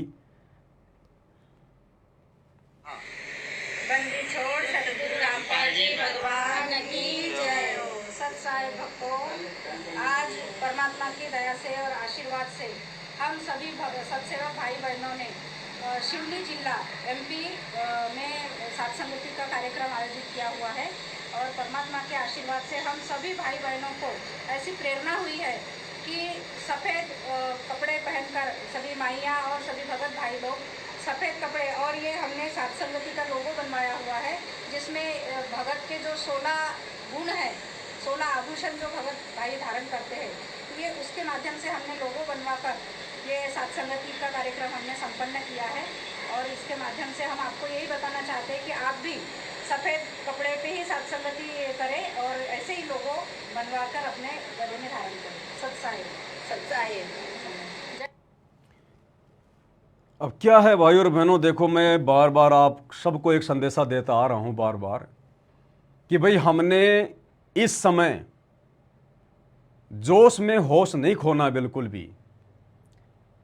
देखो, सात संगतियाँ नहीं टूटेंगी, सात संगतियों में गंदगी नहीं फैल सकती, क्योंकि परमात्मा का आशीर्वाद है, संभालने वाला परमात्मा है। काल चाहे कितना प्रयास कर ले, कितनी कुप्रेरणा कर ले, लेकिन हम भगत भाई बहन अपनी भक्ति का नाश करवा लेंगे, अपनी भक्ति का। ना तो काल का कुछ बिगड़ेगा, उसका तो बिगड़ा हुआ है, जो भी उसका बिगड़ना था उसका तो पहले बिगड़ लिया। ना सात संगतियों का जो है कुछ बिगड़ेगा। लेकिन जल्दबाजी करके अपना मनमाना आचरण, अपनी बातें काल प्रेरणा से दूसरों के ऊपर थोप कर आप और हम अपनी भक्ति का सत्यानाश जरूर कर लेंगे। भाई और बहनों, दास के आपने वीडियो देखे होंगे हजारों की संख्या में। दास ने कभी भी किसी वीडियो में किसी भगत को कोई आदेश नहीं दिया है कि आपने भी ऐसा ही करना है। नहीं, दास हमेशा यह कहता कि मुझे ज्ञान आधार से परमात्मा ऐसी प्रेरणा कर रहे हैं, मुझे ऐसा लगा, मैंने ये बात आपके सामने रख दी है। अगर आप लोगों को ज्ञान आधार से ये बातें सही लगती हैं तो भाई अपने जीवन में लागू करना, अन्यथा मेरी बातें सुनकर और मेरे विचारों को अपने जीवन में लागू करके परमात्मा के दोषी मत बनना। मैं केवल अपने विचार व्यक्त कर रहा हूं, मैं आपके ऊपर थोप नहीं रहा। ना मुझे थोपने का कोई अधिकार है, ना मुझे कोई आदेश देने का अधिकार है, क्योंकि मैं भी एक जीव हूं, गलती मेरे से भी हो सकती है। इसलिए ज्ञान आधार को सामने रख के बुद्धि विवेक से निर्णय करें। हालांकि इन्होंने सात संगति रखी, बहुत अच्छी बात है, परमात्मा की महिमा है, परमात्मा की चर्चा है, चाहे रोज करो। परमात्मा तो यही चाहते कि मेरे बच्चे रोज मेरी महिमा करें, रोज साध संगतियां करें, रोज भोग लगाएं, परमात्मा की चर्चा करें, अच्छे अच्छे शब्द निकलेंगे ब्रह्मांड में, अच्छा उसका असर होगा। भगवान तो आता है इसलिए, ये धंधा करते करते, ये दुनिया की गुलामी करते करते, दो रोटी के लिए सारा दिन भटकते भटकते तुम्हारे को युगों युगों बीत गए, कुछ हाथ नहीं लगा। इस भक्ति से सब कुछ हाथ लगेगा, लेकिन सही दिशा में सोच समझ कर बढ़ेंगे तो साथ संगति करना कोई बुरी बात नहीं है, बहुत अच्छी बात है। मालिक की दया है, भगत भाई इकट्ठे होते हैं, मालिक की ज्ञान चर्चा होती है, दृढ़ता आती है, विश्वास बढ़ता है। लेकिन यह समय कितना नाजुक है, आपने इसको भी सोच समझ के चलना पड़ेगा। देखो, मेरा काम केवल आप भाई बहनों को दिशा निर्देश देने का है ज्ञान आधार से। उसके बाद आप क्या करोगे क्या नहीं करोगे, फिर ये आपकी अपनी भक्ति की वृद्धि होगी और आपकी अपनी भक्ति का नाश होगा। उसमें मेरा कोई रोल नहीं है, मैं जबरदस्ती नहीं थोपता कोई चीज, मैं बताता हूं कि ये ऐसे। अब जिसको अच्छा लगे तो करो, नहीं तो ना करो। अभी परमात्मा ने दास को प्रेरणा की, किसी बहन के माध्यम से मेरे पास में एक संदेशा आया, मैंने आप भाई बहनों के सामने वीडियो बना के अपने विचार व्यक्त कर दिए ज्ञान आधार से, और परमात्मा के सत्संगों से भी मैंने आपको दिखा दिया। मैंने ये नहीं कहा कि आप लोगों ने थाली लेना जरूरी है, नहीं तो आप गुरुद्रोही हो जाओगे, सात संगति से हटा दिए जाओगे, और सब ने करना जरूरी है, सभी ऐसा करो। नहीं, आपने विचार व्यक्त किए बड़े प्यार से, प्रेम से, जिसको समझ में आया वो ऑर्डर दे रहा है, भगवान की आरती उतार रहा है। तो सात संगति करना कोई गलत नहीं है। रही बात सात संगति के लोगो बनवाकर गले में डालने की, इसमें भी कोई दिक्कत नहीं है, कोई दिक्कत नहीं है। भाई अपने गुरुदेव भगवान का लॉकेट भी तो हम गले में डालते हैं, ये लोगो तो कोई शिक्षा देगा आपको। इसमें तो भगत के 16 आभूषण लिखे हैं, 16 गुण लिखे हुए हैं, लक्षण लिखे हुए हैं। अगर कभी भी देखोगे तो कम से कम कुछ तो विचार करोगे। गुरुदेव भगवान का फोटो भी है इसमें, बहुत अच्छी बात है। लोगो बना के चाहे गले में रखो, चाहे घर में रखो, चाहे दरबार में रखो, चाहे कहीं भी लगाओ, चाहे गाड़ी में लगाओ, बाइक पे लगाओ, कोई दिक्कत नहीं है। लोगो लगाना भी कोई दिक्कत नहीं है। इन माता बहनों ने सफेद कपड़े पहन रखे हैं, उससे भी कोई ऑब्जेक्शन नहीं है, कोई दिक्कत नहीं है। कपड़े हैं, चाहे काले पहनो, चाहे सफेद पहनो, चाहे लाल पहनो, उससे कोई लेना देना नहीं है भक्ति का और भगत का। अगर भक्ति हमारे पास में सही है, गुरु हमारा सच्चा है और हम मर्यादा में हैं, तो कपड़े चाहे लाल पहनो, चाहे पीले पहनो, चाहे सफेद पहनो, उसमें भी कोई दिक्कत नहीं है। लेकिन छोटी सी गलती जो बहन से हो गई है, वो छोटी सी गलती ये हो गई, इन्होंने एक आदेश के रूप में अपनी बात को पारित कर दिया। हालांकि इन्होंने अपने अंदर से सोच के आदेश नहीं दिया कि मैं भक्तों को आदेश दे रही हूं, लेकिन यह काल ऐसी गलतियां जल्दबाजी में करवा देता है, क्योंकि यह काल शब्दों के माध्यम से हमारी भक्ति बिगड़वाता है, शब्दों के माध्यम से। क्योंकि काल को पता कि शब्द कभी खंड नहीं होता, उस शब्द का रिएक्शन फिर उसी व्यक्ति को भोगना पड़ता है। तो बहन ने क्या कहा, एक बार आपको फिर से थोड़ा वीडियो सुनाता हूं, फिर साथ साथ हम चलेंगे ताकि आपके समझ में आ जाए और ये गलती हम आगे करने से बचें। बंदी छोड़ सतगुरु रामपाल जी भगवान की जय हो। सत्साई भक्तों, आज परमात्मा की दया से और आशीर्वाद से हम सभी सत्सेवक भाई बहनों ने शिवली जिला MP में सत्संगति का कार्यक्रम आयोजित किया हुआ है और परमात्मा के आशीर्वाद से हम सभी भाई बहनों को ऐसी प्रेरणा हुई है कि सफ़ेद कपड़े पहनकर सभी माइयाँ और सभी भगत भाई लोग सफ़ेद कपड़े, और ये हमने सत्संगति का लोगो बनवाया हुआ है जिसमें भगत के जो 16 गुण हैं, 16 आभूषण जो भगत भाई धारण करते हैं, ये उसके माध्यम से हमने लोगो बनवाकर ये सत्संगति का कार्यक्रम हमने संपन्न किया है। और इसके माध्यम से हम आपको यही बताना चाहते हैं कि आप भी सफ़ेद कपड़े पे ही सत्संगति करें और ऐसे ही लोगो बनवाकर अपने गले में धारण करें। सत्साई सत्साई। दो बातें सारी बहनें इकट्ठी होकर कह रही हैं, संदेशा दे रही हैं, वीडियो बना रही हैं कि आज हमको ऐसी प्रेरणा हुई है, आज हमको ऐसी प्रेरणा हुई है कि जब भी साध संगति करें तो सफ़ेद कपड़े पहनकर ही साध संगति करें। बस ये एक छोटा सा ज्ञान आधार से दास को ठीक नहीं लगा, गुरुजी के ज्ञान से, उनके विधान से ये मेल नहीं खाता। सफ़ेद कपड़े पहनकर ही साध संगति करें, ये आज हम सबको ऐसी प्रेरणा हुई है। ये प्रेरणा परमात्मा की तरफ से नहीं है और ये प्रेरणा वैसे कोई काल की तरफ से भी नहीं है।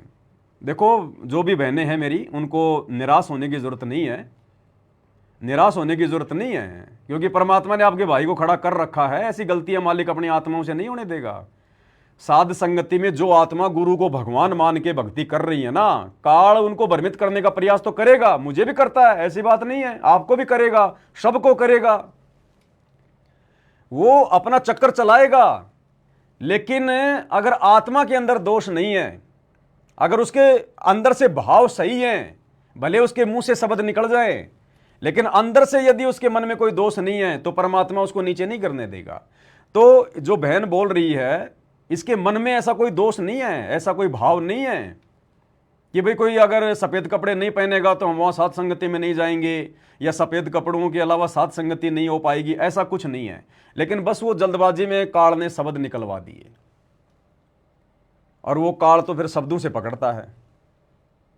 ये तो शुक्र है कि हम समर्थ की शरण में हैं। समर्थ हमारे शब्दों को गौण कर देता है, छुपा देता है, साइलेंट कर देता है, गुप्त कर देता है परमात्मा, क्योंकि ये सर्वशक्तिमान है। अन्यथा हम ये एक कदम भी भक्ति पे नहीं चल सकते। यहाँ तो कपड़ों के विषय में देखो, गुरुदेव भगवान ने हमें स्पष्ट रूप से कह रखा है कि भाई कपड़े चाहे लाल हों, चाहे पीले हों, चाहे हरे हों, कैसे भी हों, बस सुविधाजनक होने चाहिए। बाकी कपड़ों का भक्ति से, ज्ञान से, साध संगति से कोई लेना देना नहीं है। अगर लाल कपड़े पहन के साध संगति कर लेंगे तो क्या साध संगतियां नहीं होंगी? क्या गुरुजी प्रसन्न नहीं होंगे? क्या गुरुजी भोग नहीं लगाएंगे? तो देखो बहन, कपड़ों का भक्ति मार्ग में कोई लेना देना नहीं है, और ना हमने इस प्रकार से आदेश रूप में, ध्यान रखना आगे, हमने कभी भी ये गलती नहीं करनी है। और क्या प्रेरणा हो रही है, पहले बैठ के हमने विचार करना चाहिए, क्योंकि मन रूप में काल भी हमारे साथ है और परमात्मा भी हमारे साथ है। तो प्रेरणा तो बहन जी दोनों करेंगे, प्रेरणा तो दोनों करेंगे और जबरदस्ती करेंगे, और ये तो समय दोनों की टक्कर का है जबरदस्त। काल भी कमी नहीं छोड़ेगा और सतगुरु भी दया करने में कोई कमी नहीं छोड़ेगा। तो कौन सी प्रेरणा काल की है और कौन सी प्रेरणा दयाल की है, हमने तुरंत उस चीज को लागू नहीं कर देना है, बहुत सोचना है, समझना है, हमने विवेक का इस्तेमाल करना है। अब जो लोगो आपने गले में पहन रखा है, इसमें भगत का एक लक्षण है विवेक। अब बताओ बहन जी, आपने विवेक कहां लगाया? आपने विवेक कहां लगाया कि भाई सफेद कपड़े पहन के ही साथ संगति करनी चाहिए? ऐसा नहीं है बहन जी। देखो, संगत में सबकी स्थिति आप जैसी नहीं है, मेरे जैसे भिखारी भी बहुत है संगत में। कईयों की औकात बेचारों की ढंग के कपड़े पहनने की नहीं है भक्तों की वर्तमान में। अब बताओ, साथ संगति के लिए स्पेशल सफ़ेद कपड़े कहाँ से सिलवा लेंगे? अगर सफ़ेद कपड़े नहीं सिलवा पाया तो फिर वो तो ये सोचकर साथ संगति में नहीं जाएगा कि वहाँ तो सारे वहाँ तो हंस ही हंस नजर आएंगे, और मैं कौवा उनके बीच में क्या करूँगा? मैं तो अलग ही लगूंगा, क्योंकि वहाँ तो सारे सफ़ेद सफ़ेद कपड़े पहन के आएंगे। तो ये सोचकर हो सकता है वो आत्मा साथ संगति में ना आए, और नहीं आई तो फिर उसका दोषी कौन बना? हम आदेश देने वाले। तो हालांकि ऐसी कोई विशेष कोई गलती नहीं है, कोई निराश होने की या नाराज होने की आवश्यकता नहीं है, और दास के ऊपर नाराज होने की भी आवश्यकता नहीं है बहन जी। मेरी तो ड्यूटी भगवान ने ये लगा रखी है कि अगर कोई मिस्टेक करेगा, कोई गलती करेगा, या काल अगर गलती अगर करवाएगा, तो दास की तो ड्यूटी परमात्मा ने ये लगाई है ज्ञान आधार से कि आप लोगों को सूचित कर दूं, बता दूं, आगे आप लोगों की मर्जी, मेरी बात को मानना या ना मानना। ज्ञान आधार से है तो मानिए, नहीं तो कोई जबरदस्ती नहीं है। तो कपड़े चाहे बहन जी देखो कैसे भी हों, अब ये कबीर पंथ वालों का पहले सिस्टम था ये कि भाई जो कबीर पंथी है वो सफ़ेद कपड़े पहनते हैं, तो ऐसा बहन जी वर्तमान में नहीं है, और ना ऐसा संभव है वर्तमान में। तो ये थोड़ा सा कहना, हाँ वैसे आप चाहे सफ़ेद कपड़े पहन के जाओ, कोई दिक्कत नहीं है। आप साथ संगति में जा रहे हो, सफ़ेद कपड़े पहन के जाओ, बहुत अच्छी बात है, कोई दिक्कत नहीं है। आप रोजाना सफ़ेद कपड़े पहनो, अगर आपकी आर्थिक स्थिति अच्छी है, आप रोजाना सफ़ेद कपड़े पहनो, कोई दिक्कत नहीं है। लेकिन बस ये कह देना कि सफ़ेद कपड़े पहनकर ही साथ संगति करें, ये थोड़ा ज्ञान आधार से ठीक नहीं है। तो दास तो आप बहन से यही विनती करेगा, प्रार्थना करेगा, देखो गलतियां मुझ दास से भी होती हैं बहन जी, हम कोई भगवान नहीं है, कोई अवतार नहीं है, 2 कोटि के जीव हैं, सब माटी के पुतले हैं।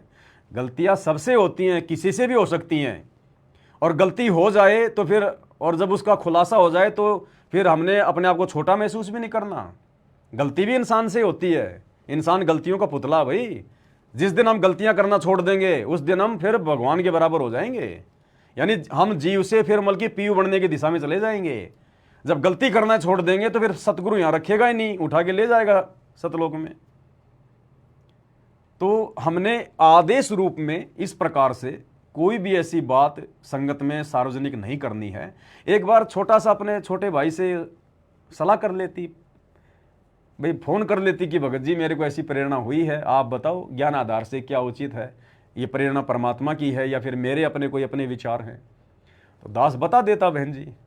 तो थोड़ा सा ऐसा है ना, क्योंकि देखो बहन जी एक छोटा सा परिवार परमात्मा ने बनाया है, साथ संगति, सत्सेवक। अब ये काल तो चाहेगा आपस में हमारे को तोड़ना मरोड़ना, एक दूसरे से दूर करना। तो बहन जी सोशल मीडिया भी भगवान ने इसीलिए दी है कि तुरंत जो भी कोई अच्छी बात है या कोई गलत बात है, तुरंत वो सामने आ जाए और एक जगह बैठ के उसका समाधान कर दिया जाए। तो कोई भी ऐसी बात हो तो एक बार, और भी तो माता बहनों के फ़ोन आते हैं दास के पास में, भगत भाइयों के फ़ोन आते हैं, कोई भी उनको समस्या होती है, कोई बात समझ में नहीं आती है, मेरे से पूछ लेते हैं, दूसरे भाई बहनों से वो पूछ लेते हैं। तो एक बार थोड़ा सलाह मशवरा करना बहुत ज़रूरी होता है। अन्यथा देखो, अब आपके कहने से ना तो कोई सफ़ेद कपड़े पहन के कोई साथ संगति में जाने वाला, ना कोई सफ़ेद कपड़े पहन के कोई साथ संगति करने वाला।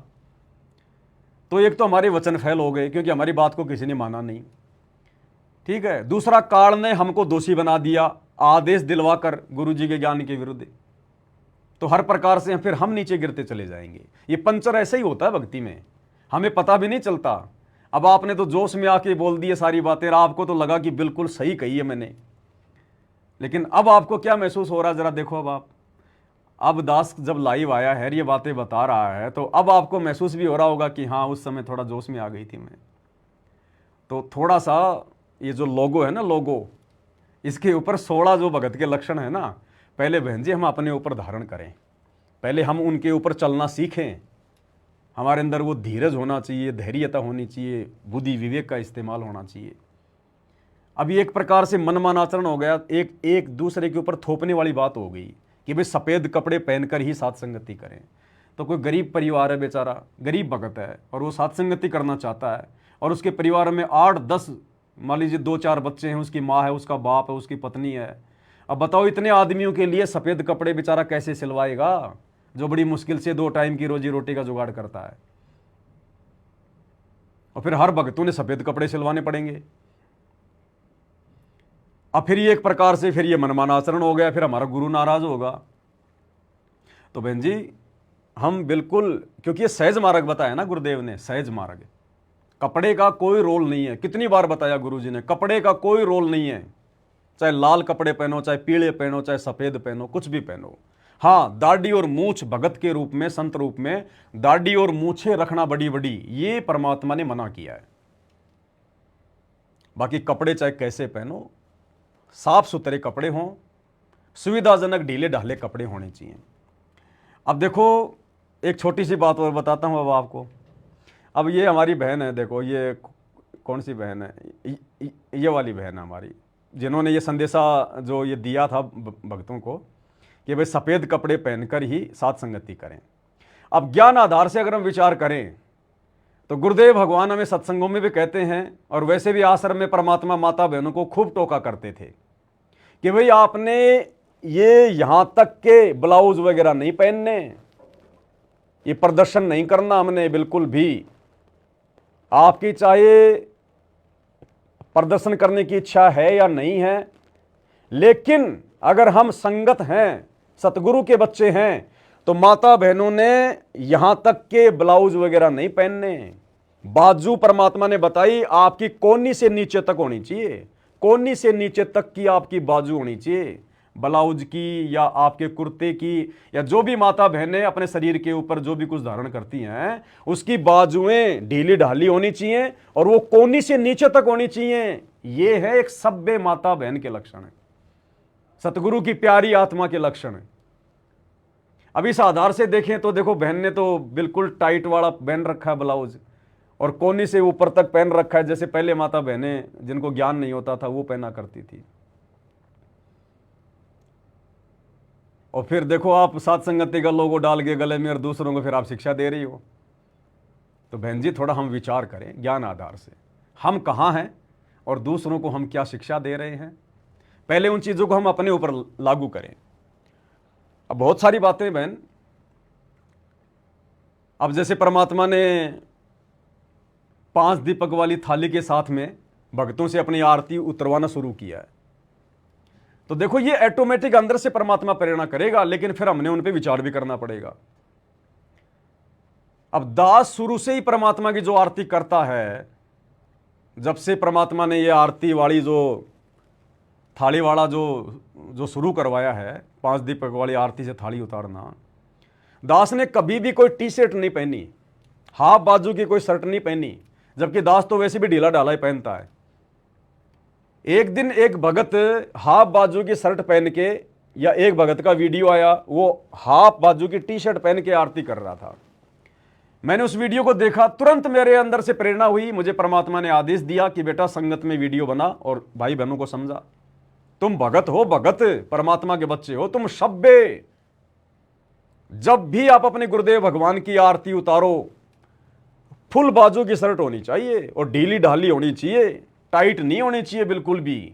हाफ बाजू की शर्ट और हाफ बाजू की टी शर्ट, हाफ बाजू का ब्लाउज, ये बिल्कुल भी नहीं चलेगा। विशेषकर परमात्मा की आरती उतारते समय बिल्कुल फुल बाजू का होना चाहिए कपड़ा।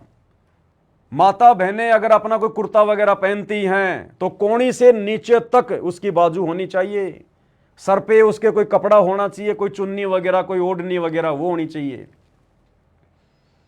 तो ये भी हम भगत भाई बहनों ने ध्यान रखना आज के बाद। देखो ये इसी प्रकार से छोटी छोटी बातें आपको बताई जाएंगी। गुरु आपको कुछ नहीं बताएगा आने के बाद में। अब गुरु का जो काम था गुरु ने पूरा कर दिया। 30 साल से संघर्ष करके, दुनिया की गालियां खा खा के, इन शास्त्रों का रस निकाल के दे दिया, सत्संग भर भर के दे दिए, चिप में, मेमोरी कार्ड में, हर प्रकार से। अब गुरु दिमाग नहीं लगाएगा, फालतू में पंचायत लेके नहीं बैठेगा, ब्रह्मा का पिता कौन है, विष्णु की माता कौन है। अब गुरु अपनी सेवा करवाएगा। अभी तक तो गुरु ने आप और हमारी सेवा की है, अब वो समय आ गया जब भगत गुरु को भगवान मान के उनकी सेवा करेंगे। अब भगत अपने गुरुदेव भगवान को जरा सा भी कष्ट नहीं होने देंगे, इतना सा भी। अब गुरु थूक नहीं बिलोएगा, शास्त्र नहीं दिखाएगा। अब तो गुरु की सेवा का समय आ गए। अभी तक तो गुरु ने हमारे लिए कष्ट उठाया है, गालियां खाई हैं दुनिया की, जेल में बैठे हैं, संघर्ष कर रहे हैं। अब आगे आने वाला समय गुरु की सेवा का समय है। अभी तक तो गुरु ने हमें अपनी पलकों पे रखा, अब हम अपने गुरु को अपनी पलकों पे रखेंगे। हालांकि हम 2 कोटि के जीवों की क्या औकात है समर्थ को संभालने की, लेकिन भाई ये काल लोक है, यहां से अगर पार होना है तो शारीरिक जो क्रिया हैं भक्ति भाव वाली वो भी पूरी करनी पड़ेंगी, वो भी पूरी करनी पड़ेंगी। एक दास वीडियो देख रहा था भोग आरती का पिछले संडे को, अभी जो संडे गया उसको, शायद नेपाल से हमारी कमला बहन है, तो दास ने देखा उसकी बेटी है शायद, तो उसकी बेटी ने नीचे जो पजामा पहन रखा था, ऊपर तो ठीक था पूरा, मतलब फुल बाजू था कुर्ता वगैरह, लेकिन नीचे की जो पजामी थी उसकी पिंडियां दिख रही थी। पिंडियां मतलब घुटने से केवल थोड़ा सा नीचे था उसका नीचे का, बाकी पूरा वो खाली था। अब मैंने तो यही देखा उस वीडियो में, हो सकता है मेरी आंखों का धोखा भी हो, लेकिन मैंने तो उस वीडियो में यही देखा कि कमला बहन जी की जो बेटी है, युवा है, जवान हो रही है, होगी कम से कम 16-17 साल की, तो जब वो आरती उतार रही थी तो उसका पूरा वीडियो किसी ने बनाया होगा। तो नीचे मैंने देखा कि मुझे केवल उसका ऊपर का वो कुर्ता कुर्ता नजर आ रहा था, कुर्ते के नीचे केवल उसके पैर नजर आ रहे थे। मुझे कोई मतलब नीचे के कोई सलवार वगैरह या कोई कपड़ा वगैरह जो कुर्ते के नीचे तक होता है वो मुझे दिखाई नहीं दिया। मतलब उसकी पिंडियां दिखाई दे रही थी, उसकी पिंडियां घुटने से लेकर और नीचे तक, जहां तक उसका वो कुर्ता था, तो उसके कुर्ते के नीचे मुझे कोई कपड़ा दिखाई नहीं दिया। तो ये भी देखो, भक्ति के हिसाब से, भक्तों के हिसाब से, गुरुदेव की मर्यादाओं के हिसाब से ये उचित नहीं है। हमने काल को मौका देना ही नहीं। बहन जी, हो सकता है आपके घर पे 10 भगत आए, 20 भगत आए, कोई जवान है, कोई बूढ़ा है, कोई कैसा है, कोई कमजोर है, कोई ज्ञानी है, कोई अज्ञानी है। कब किसके मन में किस चीज को देख के क्या दोष पैदा हो जाए, बहन जी, कोई भरोसा नहीं। जिसके कारण दोष पैदा हुआ वो भी दोषी हो गई, और जिसके अंदर दोष पैदा हो गया वो भी दोषी हो गया। तो एक छोटी सी गलती के कारण है तो हम सब जीव ही आखिर। ये थोड़ी कि भाई संत रामपाल जी के भगत बन गए, परमात्मा ने विषय वासनाओं से दूर कर दिया तो बिल्कुल हमारे पांचों विकार ही भाग गए। नहीं, ये पांचों विकार हमारे अंदर ही हैं। ये मन, ये शैतान हमारे अंदर ही है। परमात्मा ने इसका रस्सा टाइट कर रखा, केवल इसका रस्सा टाइट कर रखा है। और अब हम इसको मौका ना दें, किसी भी प्रकार से मौका ना दें। अब गुरुदेव ने हमें विषय वासनाओं से दूर कर दिया, बहुत अच्छी बात है। मालिक की दया, उनके बिना कोई समर्थ नहीं कर सकता, उनके बिना कोई सोच भी नहीं सकता, कोई कर भी नहीं सकता। अब उन्होंने तो दया कर दी। अब यदि हम मोबाइल में पोर्न फिल्में देखेंगे, सेक्सी फिल्में देखेंगे कि गुरुजी ने तो मुझे विषय वासनाओं से दूर मुझे कर ही दिया, आप एक बार देख के तो देखो, तुरंत आपके अंदर वो का वो जहर भर जाएगा, तुरंत वो का वो काल अंदर ही बैठा है। तो बहन जी, हमने मौका नहीं देना, संगत में चाहे कोई भी हो। अरे बड़ी मुश्किल से परमात्मा ने आप और हम चंद आत्माओं को छांटा है, चुना है परमात्मा ने इस कलयुग में। हम उस कल की भगवान सतगुरु रामपाल जी की चुनिंदा आत्मा है। और यदि अब काल गलतियां भी हमसे करवाएगा, ध्यान रखना। आज से पहले तो मैनेजमेंट वालों से उसने गलतियां करवाई हैं। मैनेजमेंट वालों का तो उसने सत्यानाश करके छोड़ दिया, वो तो ना घर के रहे ना घाट के। अब वो सत्सयुगों के पीछे लगेगा। तो आप और हमने फूंक फूंक के कदम रखना, भक्ति मार्ग पे फूंक फूंक के कदम। ऐसा लगे सामने वाले को भी कोई देखे तो कि हाँ, वास्तव में ऐसी औरतें, ऐसी लड़कियां इस उम्र में और इतनी सभ्यता। अगर कोई दूसरा आदमी देखे तो उसको लगे कि भाई ये चक्कर क्या है, आजकल की लड़कियां तो बड़े फैंसी फैंसी कपड़े, टाइट टाइट कपड़े, और आजकल तो पता नहीं मार्केट में माता बहनें ऐसे ऐसे कपड़े पहनती हैं, बस यहां तक और यहां तक। बस दुकान पे भी जाती है तो भैया मेरा पेट दिखाई देना चाहिए, मेरी कमर दिखाई देनी चाहिए, मेरी बाजुएं पूरी दिखाई देनी चाहिए। पता नहीं क्या क्या लोग भी ऐसे डिजाइन करके आजकल बना रहे हैं कपड़े। तो देखो, आप और हम जगत वाले नहीं रहे, अब रह जगत में रहे, लेकिन हम जगत वालों की तरह नहीं है। हम भेड़ियों के बीच में भेड़ है, तो हमने भेड़ की तरह रहना है।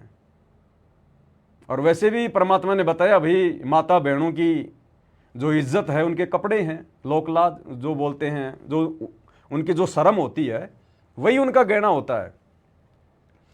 और हम तो सतगुरु रामपाल जी के बच्चे हैं, उनके बेटा बेटी हैं। आप और हमने तो दुनिया वालों के सामने एक उदाहरण पेश करना है। गुरु जी कहते हैं आज ये नंगे होके घूम रहे हैं, आधे आधे छोटे छोटे कपड़े पहन के घूम रहे हैं, कल को काल इनको कुत्ता कुत्ती बनाएगा, इनकी इच्छा पूरी कर देगा। ले बेटा, मनुष्य शरीर में तेरी इच्छा थी ना मैं थोड़े कपड़े पहनूं, ले सारे निकाल दिए तेरे। कुत्तियां बन के घूमेंगी वो माता बहनें जो आज छोटे छोटे कपड़े पहन के घूम रही है, जो शरीर की नुमाइश कर रही है, दिखावा कर रही है। काल उनकी वो कसर पूरी कर देगा अगले जन्मों में, अगर इसी जन्म में सतगुरु रामपाल जी के शरण में आकर नेक भगत नहीं बनी तो। और आप और हम तो ऑलरेडी भगत बन चुके हैं, शरण में आ चुके हैं। तो हमने तो भाई अब गलतियां नहीं, हर प्रकार से बहुत सोच समझकर एक एक कदम फूक फूक के रखना आप और हमने। तो ये कुछ बातें थी जो आप भगत भाई बहनों को बताने की प्रेरणा परमात्मा दास को कर रहे थे। कोई भी बात हो आपस में डिस्कस कर लो एक बार, जल्दबाजी मत करो कोई भी। ये कोई मान बढ़ाई का मार्ग नहीं है कि साहब लो पहला तीर मैंने मार दिया तो इतिहास में मेरा नाम लिखा जाएगा। वो तीर मारने वाले भी आज गधे बन के घूम रहे हैं, अर्जुन जैसे, एकलव्य जैसे, वो भी आज गधे बन के घूम रहे हैं, जो दुनिया के सर्वश्रेष्ठ धनुर्धर थे। तो यहां कोई किसी का तीर स्थायी नहीं है। आधीन और बिल्कुल नॉर्मल तरीके से। और एक छोटी सी दास आप लोगों से आज्ञा चाहता है, भाई बहनों से। देखो, वैसे तो दास के पास में जो भगत भाई बहन जैसी भी डिमांड करते हैं अपनी आर्थिक स्थिति के अनुसार, दास उसी हिसाब से उनको सारी वस्तुएं भेजता है। कोई अगर दास के पास में अगर 20 रुपए वाली चीज़ की डिमांड करता है तो दास भाई उसी हिसाब से दे देता है। कोई 20,000 वाली की डिमांड करता है तो दास उसको 20,000 वाली चीज़ भी दे देता है। अब ये एक दूसरे की देखा देखी। देखो भाई और बहनों, इस दास के माध्यम से जो भी वीडियो बनेगा, परमात्मा जो भी कुछ कहलवाएंगे, वो सबकी परीक्षा होगी, परीक्षा। अब दास ने एक चवर दिखाया था कि भाई अमेरिका वाली बहन के लिए दास ये चवर भेज रहा है परमात्मा जी की सेवा के लिए। ये 1500 रुपये का चवर है, इसके ये हीरे मोती लाल जो भी है इस काड़लोक के, ये नकली, इसको ये सुंदर बनाने के लिए ये जो है ये लगे हुए हैं। दबाई उस बहन ने मुझे सेवा भेज दी, तो मैंने उसकी सेवा का, भाई मैंने क्या करना, उसकी सेवा का मैंने सेवा का सामान भेजना है, जैसा उसने डिमांड किया, जैसा उसने बताया। अब इस चवर को देख के कई भगत भाई बहनों के मन फिर गए, और अरे भगत जी हमारा वो 850 वाला चवर कैंसिल कर दो, मेरा भी 1500 वाला भेजो, मेरा भी भेजो। ये देखा देखी हो गई है, देखा देखी। आप लोग जरा तो विचार करो, जो व्यक्ति तुम्हें चवर भेज रहा है, चाहे वो 1500 का हो चाहे 800 का हो, उस व्यक्ति के हाथ में तुमने कभी हीरे मोतीलाल का चवर देखा है क्या? ये इस दास के घर में क्या कभी आपने परमात्मा का हीरे मोतीलाल वाला चवर देखा है क्या? मैं भी 800 रुपये वाले से ही परमात्मा के ऊपर चवर करता हूं। क्या मैं नहीं ला सकता ये? जब परमात्मा 25-25 लाख की गाड़ियों में मुझे बैठा रहे हैं, हर प्रकार से हर सुविधा परमात्मा दे रहे हैं, तो क्या एक 1500 का चवर नहीं ला सकता था ये पवन दास? लेकिन भाई और बहनों, कुछ चीजें ऐसी हैं, जैसे आदमी या कोई भी व्यक्ति गुस्से में आकर 50,000 रुपए की चीज को फोड़ देगा। गुस्सा आ गया, टीवी को फोड़ देगा, रेडियो फोड़ देगा, मोबाइल को पटक देगा गुस्से में आके, महंगे महंगे मोबाइल को। लेकिन वो आदमी गुस्से में आके 5 रुपए का सिक्का नहीं फेंक सकता। उसको 5 रुपए के अंदर वो माया दिखाई देगी। 50,000 का मोबाइल फोड़ देगा गुस्से में आके, पानी में फेंक देगा कि ले अब कर ले तू बात, किससे करेगा? लेकिन जेब से कभी आपने किसी को गुस्से में आकर 10 रुपए का नोट फाड़ते हुए देखा है? इसी प्रकार भाई और बहनों, कुछ चीजें ऐसी हैं जो हमारे अंदर मान बढ़ाई भी पैदा कर देती हैं, दिखावा भी पैदा कर देती हैं। इसलिए दास केवल नॉर्मल चवर ही काम में ले रहा है। अब ये ना अमेरिका वाली बहन मन में टेंशन ना कर लेना कि मेरे तो मान बढ़ाई ना आ जाए। आपके मान बढ़ाई नहीं आने वाली बहन जी, क्योंकि देखो क्या होता ना, परमात्मा कहते हैं ज्ञान संपूर्ण हुआ नहीं, हृदय नहीं छिदाए, देखा देखी भक्ति का रंग नहीं ठहराए। अगर हम इसी प्रकार से देखा देखी में चलेंगे तो बताओ फिर कैसे बात बनेगी हमारी? कल को पता नहीं कोई पैसे वाला भगत तो क्या मंगाएगा, फिर हमारा मन वहां टिक जाएगा। तो ऐसा नहीं। ठीक है, आप लोगों को भेज देंगे, कोई दिक्कत नहीं है उसमें, लेकिन आप लोगों को आगे के लिए एक जो है एक शिक्षा दी जा रही है। अब इससे क्या होगा भाई और बहनों? दास तो परमात्मा के ऊपर 1 लाख का चवर लाके, 1 लाख का ओरिजिनल हीरे मोती का चवर लाके भी परमात्मा के ऊपर दास खूब चवर कर सकता है। इतनी दया परमात्मा ने खूब कर रखी है। फिर भी दास वो 500-700 रुपये वाला चवर ही क्यों करता है? इससे क्या होता है कि संगत में देखो, अभी हमारी भक्ति शुरू हुई है।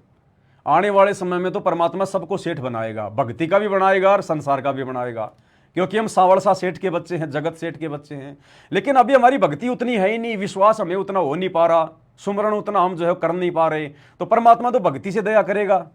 अगर हमारा काम धंधा ठीक चलेगा, घर में 2 पैसे आएंगे तो भक्ति से आएंगे।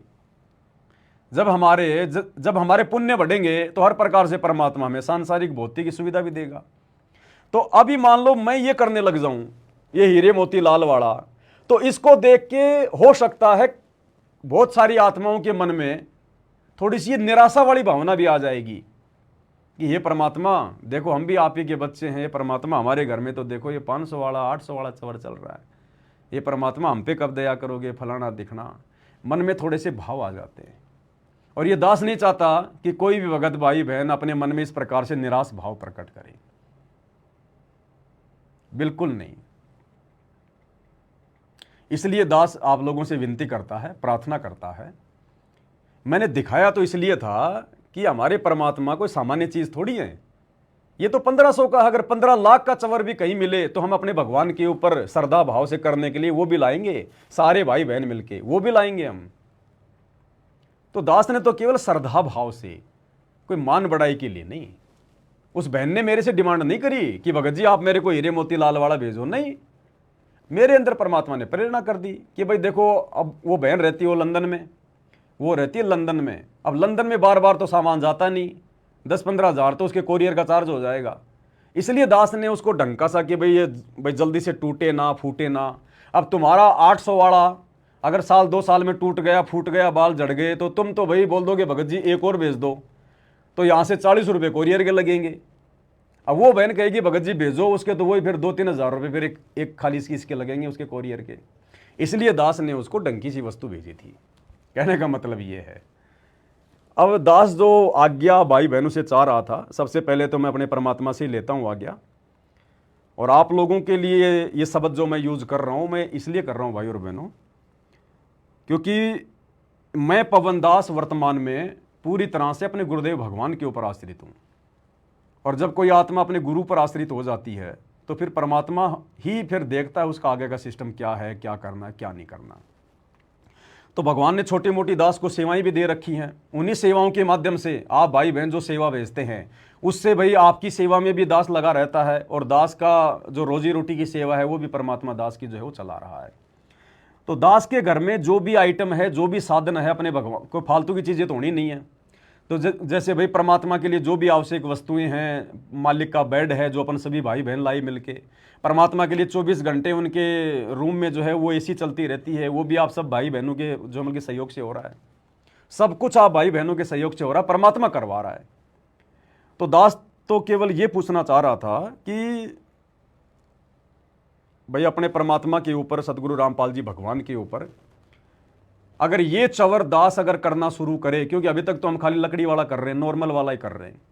अगर ये जो कि आप सबकी सेवा से, आप सबके सहयोग से दास के घर पे जो परमात्मा का जो दरबार लगा हुआ है, मालिक का बेड लगा हुआ है, हर चीज़ परमात्मा के लिए आई हुई है, उनके कपड़े लत्ते से लेकर हर चीज़, तो दास चवर चेंज करने की सोच रहा था। अगर आप सभी भाई बहन अगर आप लोग अगर एक मत हैं, किसी को कोई ऑब्जेक्शन नहीं है, तो ये 1500 वाला जो चवर है, ये परमात्मा के ऊपर श्रद्धा भाव से दास ये कर सकता है या नहीं कर सकता है। इसको देखकर कोई भगत भाई बहन मन में फिर दोष पैदा ना करे कि देखो जी पवन भगत जी तो महंगा महंगा चवर ला रहा है, फलाना है, दिखना है, हम भी लाएं, ये भी करें। तो कोई अपने मन में हीन भावना ना लेके आए, निराश भावना ना लेके आए। अन्यथा मुझे कोई जरूरत नहीं इन चीज़ों की, मेरा भगवान कोई लाख रुपए के चवर से प्रसन्न होने वाला नहीं है। ये तो भगत के ऊपर है कि भगत किस भाव से लेता है। भगवान नहीं कहता कभी कि मेरे ऊपर तू लाख रुपए का चवर कर या तू मेरे ऊपर चवर भी कर। ये तो भगत ने, अब गुरुजी ने हमें कब कहा कि भाई तुम मेरे बेड लगाओ, तुम मेरा प्रकट दिवस मनाओ, तुम मेरी आरती उतारो, लेकिन ये भगत के ऊपर निर्भर करेगा। तो उस हिसाब से दास आप जियों को थोड़ा सा ये आपकी नॉलेज में निकाल रहा है। बाद में दास आपके कमेंट्स वगैरह पढ़ेगा सबके। अगर आप सबकी सहमति होगी, आप सबकी अनुमति होगी, तो ही हम अपने मालिक पे, अपने गुरुदेव भगवान पे, अपने पिताजी के ऊपर इस चवर से चवर करना शुरू करेंगे। और दूसरा क्या भाई, दास के घर पे अगर भोग लग रहा है तो उस भोग लगाने का जो पुण्य है वो अकेला मुझ पवन दास को नहीं मिल रहा, क्योंकि मुझ पवन दास की तो उसमें चवन्नी भी नहीं है, आप सब भाई बहनों की सेवा शामिल है। तो पवन दास के घर पे जो भी भक्ति क्रिया होगी, उस भक्ति क्रिया का परमात्मा पूरी संगत में बंटवारा करते हैं, जिस जिसकी जैसी सेवा लगी हुई है। गुरु जी को भोग लगना, गुरु जी के लिए कोई भी सामान आएगा, कुछ भी होगा, तो यहां जो भी भक्ति क्रिया होगी, परमात्मा उसी रेशियो में जिस जिसकी जितनी सेवा लगी हुई है, उसी अनुपात में परमात्मा उसका प्रतिफल सबको देता है। इसलिए दास कह रहा है, और इसलिए आप सबकी अनुमति, आप सबकी रजामंदी दास ने लेना ये उचित समझा भाई और बहनों। तो आप तो ये चीज़ें तो आप जी जो है कमेंट्स में लिख देना, कोई बड़ी बात नहीं है। बाकी मुझे कोई शौक नहीं है इस चीज़ का या कोई ये चीज़ें कोई दिखावे के लिए थोड़ी है, कोई मान बढ़ाई के लिए थोड़ी है कि साहब अब पवन दास ने अगर हीरे मोती वाला चवर करना शुरू कर दिया तो पवन दास कोई देवता बन गया। 2 कोटि के जीव हैं, जीव के जीव रहेंगे, लेकिन ये तो अपने श्रद्धा भाव को प्रकट करने के लिए है। आज अगर आपको कोई कहे, आपको यदि आज गुरुदेव कहे कि बेटा मेरे लिए कुर्ता पजामा लेके आओ, तो अब आप क्या करोगे बताओ? गुरुदेव ने ये तो नहीं कहा कि मेरे लिए तुम जो मतलब 20,000 रुपये मीटर वाला लेके आओ, या मेरे लिए फला फला दुकान से लेके आओ, या 1 नंबर का लेके आओ। नहीं कहेंगे ना गुरुजी। गुरुजी ने क्या कहा कि बेटा मेरे लिए कुर्ता पजामा लाओ, सिलाओ, बस इतना ही कहेंगे परमात्मा। अब ये भगत के ऊपर है, क्या वो भगत नॉर्मल लेके आएगा? क्या वो भगत अपनी औकात से बाहर का नहीं लेके आएगा? उसकी औकात नहीं है तो कि 2-4 भगत भाई बहन आपस में मिलके सलाह मशवरा करके अपने भगवान के लिए 1 नंबर की क्वालिटी का कुर्ता पजामा नहीं लेके आएंगे क्या? अब ये भगत के ऊपर हो जाता, फिर परमात्मा नहीं कहेगा कि मेरे ऊपर हीरे मोती वाला चवर करो या नॉर्मल चवर करो या तुम चवर भी करो ना। ये फिर भगत भाई बहनों के ऊपर, उनकी श्रद्धा पे, उनकी आस्था पे, उनके विश्वास पे, उनके लगन के ऊपर है। तो हमें तो ऐसी कोई दिक्कत नहीं है। आज से पहले परमात्मा पे 800 रुपये वाले से चवर हो रहा है। बस ये थोड़ा सा, क्योंकि दास के पास जो भी कुछ है, जो भी कुछ चल रहा है, जो भी सेवा हो रही है, सभी भगत भाई बहनों के सहयोग से हो रही है, इसलिए दास आप लोगों से पूछना चाहता है, क्योंकि ये चीज़ जो मतलब प्रत्यक्ष दिखाई देगी। और भी सामान दास लाता है, आप लोगों से नहीं पूछता क्योंकि वो प्रत्यक्ष नहीं है, लेकिन ये सबको दिखाई देगी, ये प्रत्यक्ष दिखाई देगी। इसलिए दास आप सभी भाई बहनों से पूछ रहा है कि कल को मन में कोई शंका पैदा ना करे। ज़्यादा महंगा भी नहीं है, 1450 रुपये का ही है।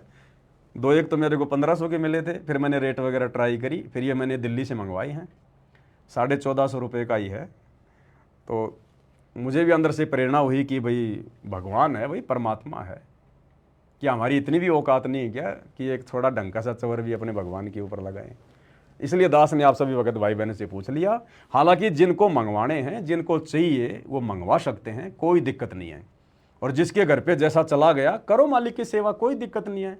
और आपको एक्स्ट्रा चाहिए, अगर उसके अलावा ऐसा चाहिए, इससे भी महंगा चाहिए, कोई दिक्कत नहीं है। दास को व्हाट्सअप करो, दास आपको भेज देगा, नो प्रॉब्लम, कोई दिक्कत नहीं है। लेकिन हमने देखा देखी नहीं करनी किसी की, ये संदेशा दास ने देना था आप लोगों को।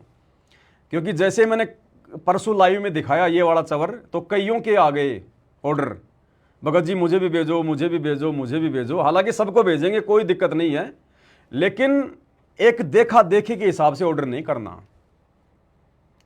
इस भाव से अगर आप ऑर्डर करते हो कि भाई मेरा भगवान है, कोई सामान्य वस्तु थोड़ी है, सामान्य संत थोड़ी है। मैं तो अगर अपने, कहते हैं ना कि भाई मैं तो अगर अपने शरीर की खाल उधेड़ के अगर उनके पैरों की अगर जूतियां बना दूं चमड़े की, तो भी मेरे लिए थोड़ा है। तो वो एक श्रद्धा भाव के हिसाब से आप जो मर्जी मंगवाओ, जो मर्जी करो, वो एक बात अलग है। लेकिन ये देखा देखी के हिसाब से नहीं होना चाहिए बिल्कुल भी कि मैं भी वैसा मंगाऊं, मैं भी वैसा मंगाऊं। नहीं तो फिर वो मान बढ़ाई आ जाएगी, फिर देखा देखी वाली चीज़ फिर परमात्मा स्वीकार नहीं करेगा। तो बाद में मैं आप लोगों के कमेंट्स पढ़ूंगा, अगर परमात्मा दया करेंगे तो मैं इस चवर से शुरू करूंगा, अन्यथा कोई ज़रूरी नहीं है। भगवान तो भक्ति से प्रसन्न होगा, भगत की मर्यादाओं से प्रसन्न होगा। ये बाकी जितनी भी ये क्रियाएं हैं, ये तो एक्स्ट्रा क्रिया है, अपने आप को भक्ति में लगाए रखने के लिए, इस मन पापी का ध्यान भटकाए रखने के लिए, अपने गुरुदेव को प्रसन्न करने के लिए, उनके अंग संग जो है बने रहने के लिए। ये तो एक्स्ट्रा भक्ति क्रिया है जो हमारा मन नहीं भटकने देंगी।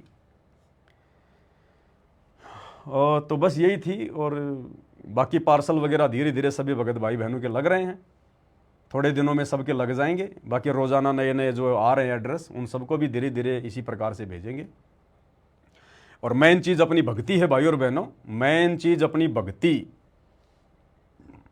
परमात्मा कहते हैं कि सुमरण से सब होत है, ऐसी कुछ वाणी है परमात्मा की, सुमरण से भला होएगा, नात्र भला ना होए। सुमरण मतलब ये भक्ति, जो भक्ति क्रिया दे दी हमें गुरुदेव ने, तीनों समय की आरती दे दी, थोड़ा विधि विधान से करें, सही तरीके से करें, श्रद्धा भाव से करें। एमरजेंसी में भक्ति, एमरजेंसी में तीनों समय की आरती मान लो घर पे नहीं हो पाती हैं, कोई ज़रूरी नहीं है कि आपको इमरजेंसी है और आपने जल्दबाजी में आपने आरती उतारनी है, नहीं। आप कहीं जा रहे हो रिश्तेदारी में या और किसी काम धंधे के लिए जा रहे हो, बस में हो, ट्रेन में हो, तो अपना वैसे अपना भक्ति बोध से कर लो। भक्ति बोध नहीं है तो अपना मोबाइल से भी कर लो। इमरजेंसी में कुछ भी कर सकते हैं अपन। अगर घर पे हैं, सही व्यवस्था है, तो अपनी आरती उतारो मालिक की, शांति से बैठ के या खड़े होके भक्ति बोध लेके, या जैसा भी है वो करो। लेकिन बात बनेगी, कहने का मतलब है भक्ति से, तीनों समय की आरती सुमरण करना, जो भी सेवा हाथ लग जाए वो सेवा करना, पांचों यज्ञ परमात्मा ने दिए अपनी यज्ञ करना, और अपनी मर्यादाओं को बचा के रखना। अगर मर्यादा टूटी तो भाई और बहनों, चाहे कितना ही श्रद्धा भाव दिखा लेना, कितनी भक्ति कर लेना, कितना ही कुछ कर लेना, मोक्ष नहीं मिल पाएगा। भक्ति के प्रतिफल में परमात्मा राजा बना देगा, महाराजा, देवता, महादेव बना देगा, लेकिन जो मेन जो हमारा टारगेट है वो अधूरा रह जाएगा। तो विशेष कर्म सत्सेवक भाई बहनों ने इस समय मर्यादाओं के लिए कमर कस लेनी है, और कोई भी मनमाना आचरण हमारे से ना हो जाए उसके लिए भाई आपस में अगर मुझसे सलाह मशवरा ना कर सको कोई बड़ी बात नहीं है, अपने आसपास के भगत भाई बहनों से भी सलाह मशवरा कर लेना चाहिए। तो बहन से मैं प्रार्थना करूंगा कि अगर बहन को लगता है कि उससे छोटी सी गलती बनी है, ऐसा नहीं बोलना चाहिए था, तो बहन सबसे पहले दरबार में अपने गुरुदेव भगवान से क्षमा याचना मांगे। और अन्य जितनी भी बहनें वीडियो बनाते समय जो खड़ी हैं, उन बहनों की भी इसमें सहमति हो गई, उन बहनों की भी सहमति हो गई कि हाँ साहब, सफ़ेद कपड़े पहन के साथ संगति करनी चाहिए, तभी तो वो खड़ी हुई है वहाँ पर। तो उन बहनों की भी सहमति हो गई, तो दोस्त तो बराबर का है। इसलिए वो बहनें भी, अगर उनको लगता है कि उनसे गलती हुई है, उन्होंने बहन की हाँ में हाँ नहीं मिलाना चाहिए था, थोड़ा बहुत बुद्धि विवेक का इस्तेमाल करके उनको समझाना चाहिए था, क्योंकि लोगों को गले में टांगने से भला नहीं होगा, लोगों के ऊपर जो 16 भगत के आभूषण हैं उनको अपने ऊपर धारण करने से फायदा होगा। तो उन बहनों को भी थोड़ा परमात्मा से माफ़ी मांगनी चाहिए और आगे के लिए थोड़ा सावधान रहे हैं। बाकी सबके अपने अपने विचार हैं। दास से अगर कोई भूलवश कोई त्रुटि हुई हो कोई बोलने में या समझाने में, तो दास आप सभी माता बहनों से क्षमा प्रार्थी है। बाकी देखो, मुझे जितनी ज्ञान आधार से प्रेरणा होगी या परमात्मा दया करेंगे, तो मेरा फ़र्ज़ है कि भाई देखो, किसी भगत भाई बहन की भक्ति ना बिगड़े, परमात्मा हमारी किसी भी हरकत से नाराज़ ना हो। तो थोड़ा देख लेना, जैसे भी आपको परमात्मा प्रेरणा करें, और आगे के लिए हम सावधान रहें, अब हम काल को गलतियों का मौका ना दें। तो आज के वीडियो में गुरुदेव के आशीर्वाद से केवल इतना ही, फिर परमात्मा दया करेंगे, फिर आपकी सेवा में हाजिर होंगे। तब तक गुरुदेव भगवान हम सबको आज्ञा दें, इजाज़त दें, आशीर्वाद दें। बंदी छोड़ सतगुरु रामपाल जी भगवान की जय हो।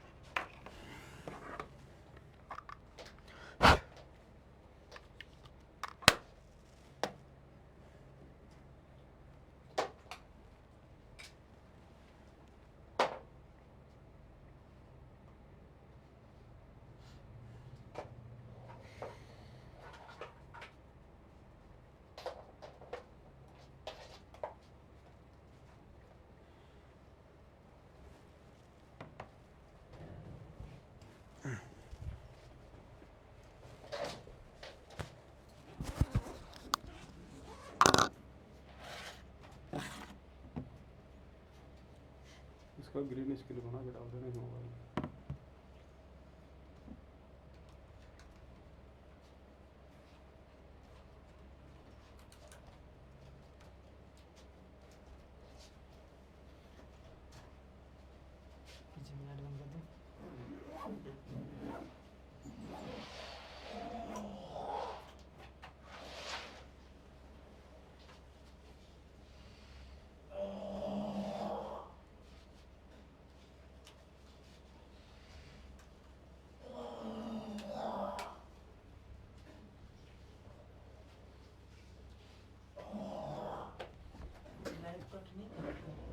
लैप कट कर दिया। दिख रहा था क्या सबसे। हाँ